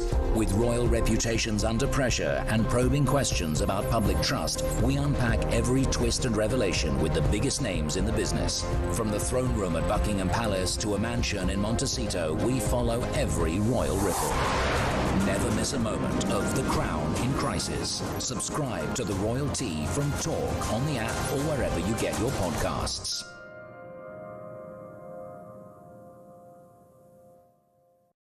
If your other half came home with £125,000 worth of motorhome, wouldn't you go, darling, where did you get that from? Yeah. Have that turned up on the driveway? Where did you get the motorhome from? It's a very expensive motorhome. £81,000 Jaguar, Volkswagen Golf, partly funded with stolen cash, luxury watches over 9,000 quid, Mont Blanc pens, a £3,232 coffee machine. What was the man doing? Across the UK, on DAB+, on YouTube, on your mobile, and on your side. This is Talk. A very good afternoon. Welcome back to the show. Well, complete change of tack now. Let's talk about something completely different from all of our earthly problems. Let's talk about building a base on the moon. This is what NASA is planning to do. They've released details of robotic landers, hopping drones and vehicles they aim to send to the moon as part of US plans to build a lunar base there. The space company Blue Origin, that's the one owned by the Amazon founder Jeff Bezos, is one of several companies picked to build the machines, and the US plan is to land Americans back on the moon before Donald Trump leaves office in 2029. Well, let's talk about this with space expert Andy Land. Very good afternoon to you, Andy. Good afternoon. Thank you so much for joining us. Well, of course, when we were talking last time about that amazing space flight round the other side of the moon and coming back again, it wasn't just about the pointlessness, you know, just going round the moon or even landing a human being on the moon and waving to us, you know, on camera. It was about building bases just like this. Okay, first of all, what is the purpose of them building these bases? Number of reasons. This is the obvious one is scientific work, and to have a permanent base on the moon is much better for scientific work. In Apollo, astronauts dropped onto the surface of the moon, collected some samples, left some instruments, then came back. You really do need to do serious scientific work, and that means having astronauts on the moon for a long duration. What do you mean by scientific work? Finding out whether there are, you know, rare earth mineral or rare moon minerals? Well, what are they doing? That's the spin-off which comes through it then, because then you're doing assessing to see what materials are available on the moon that we can actually use for mining, and that's for commercial purposes. But you also want to find out the age of the moon itself. The details of the rocks on the moon will give us an idea of how the solar system and the Earth formed itself, and give us an understanding of the wider universe. So there's a good reason to actually go there for what we call basic hardcore science. But you're right, going there to assess what minerals are available there that can be used for mining operations, rare earth metals, iridium, material like that we need in our electronics, that's needed. Possibly the discovery of helium-3 in the soil, which we would use for nuclear fusion power stations. And then the next phase for the moon would be the launching platform then to go to other parts of the solar system, because moon's gravity is 1/6 of that of the Earth, so therefore launching vehicles from the moon beyond our system into Mars and beyond would be much more efficient to actually do that. So we're looking at some point, we're not talking about, you know, we've seen some science fiction films, a little pod in the corner. We are talking about them building sort of mini cities on the surface of the moon. Yeah, it's quite interesting. I mean, I was sitting through it, listening to the announcements. It was quite remarkable what they were looking at. You were loving it, weren't you? I was. Three good phases which were going in there. The experiment and learn, you know, between now and 2029, a very short period of time, sending these what they call moonfall, these little robotic hoppers, which will hop around. And they were looking at something in 1,000 square miles of lunar area they want to look at, which I thought was quite interesting. It was a good question from the floor from a journalist asking, well, are you sort of planning your boundaries that this is American territory only? And they were very keen to point out, no, they're going to stick to the space treaty, 1967 Outer Space Treaty. And I think that's a nod to point out to China, stick by the rules. And explain about this, because I mean, lots of people think it's like the Wild West. Basically, first person to put their flag there, you own it. But there's been this deal, hasn't there, that basically, you know, the moon is owned by everybody on Earth. That's right. Yes, this is why when the Americans landed on the moon, they said we came in peace for all mankind. That wasn't just just a statement. That was actually emphasised in the 1967 Outer Space Treaty, and it's very similar to the Antarctic Treaty. Nobody actually claims Antarctica. They sort of put their scientific basis in the area and administer that area, and therefore, although having said that, that's got a little bit more of a boundary than the Outer Space Treaty. But I think America's being pushed now, which is why this meeting was held, to outline their plans. I mean, bear in mind they want the human presence there by 2032 onwards, which is quite very close. $20 billion. I mean, but hey, this is the thing that got to me. You do realise that we'll have a base on the moon with humans in it before HS2 is actually running? Can you believe that? That tells you everything. That tells you everything. I basically don't have so many planning problems, do you? On the moon, indeed. But of course, I mean, this is part of the race, and we saw that space race. We know when JFK was in office. Actually. There is that whole thing where there's competition from China, from Russia, I imagine India as well. Everyone wants to start hitting into space, and basically you want to be the first. That's right. I mean, and especially with Trump. Trump is very keen, of course, he likes to be first in everything, which is really quite useful for scientists. If you've got a political mass who wants to be first at everything, you think, oh, opportunity here. Yeah. He wants to be there before the Chinese do to get back on the moon. So that's really important. Yeah. And that's going to push this forward. And also, the technology lead America will get by developing the technologies to go to the moon will give American industry in technology a lead on the rest of the world, which again is something people often forget. That's one of the big pushes for this. Yeah, and again, you and I have talked about this so many times. Whenever we have this sort of space exploration, it's good for mankind, good for our knowledge, good for scientific development, but loads of the things we benefit from on Earth actually come out of this sort of technological driving. And again, it's what human beings do, isn't it? We're adventurous, we travel, we want to forge ahead. Andy Lown, you know I love a happy space boffin. You are today's happy space boffin. I always.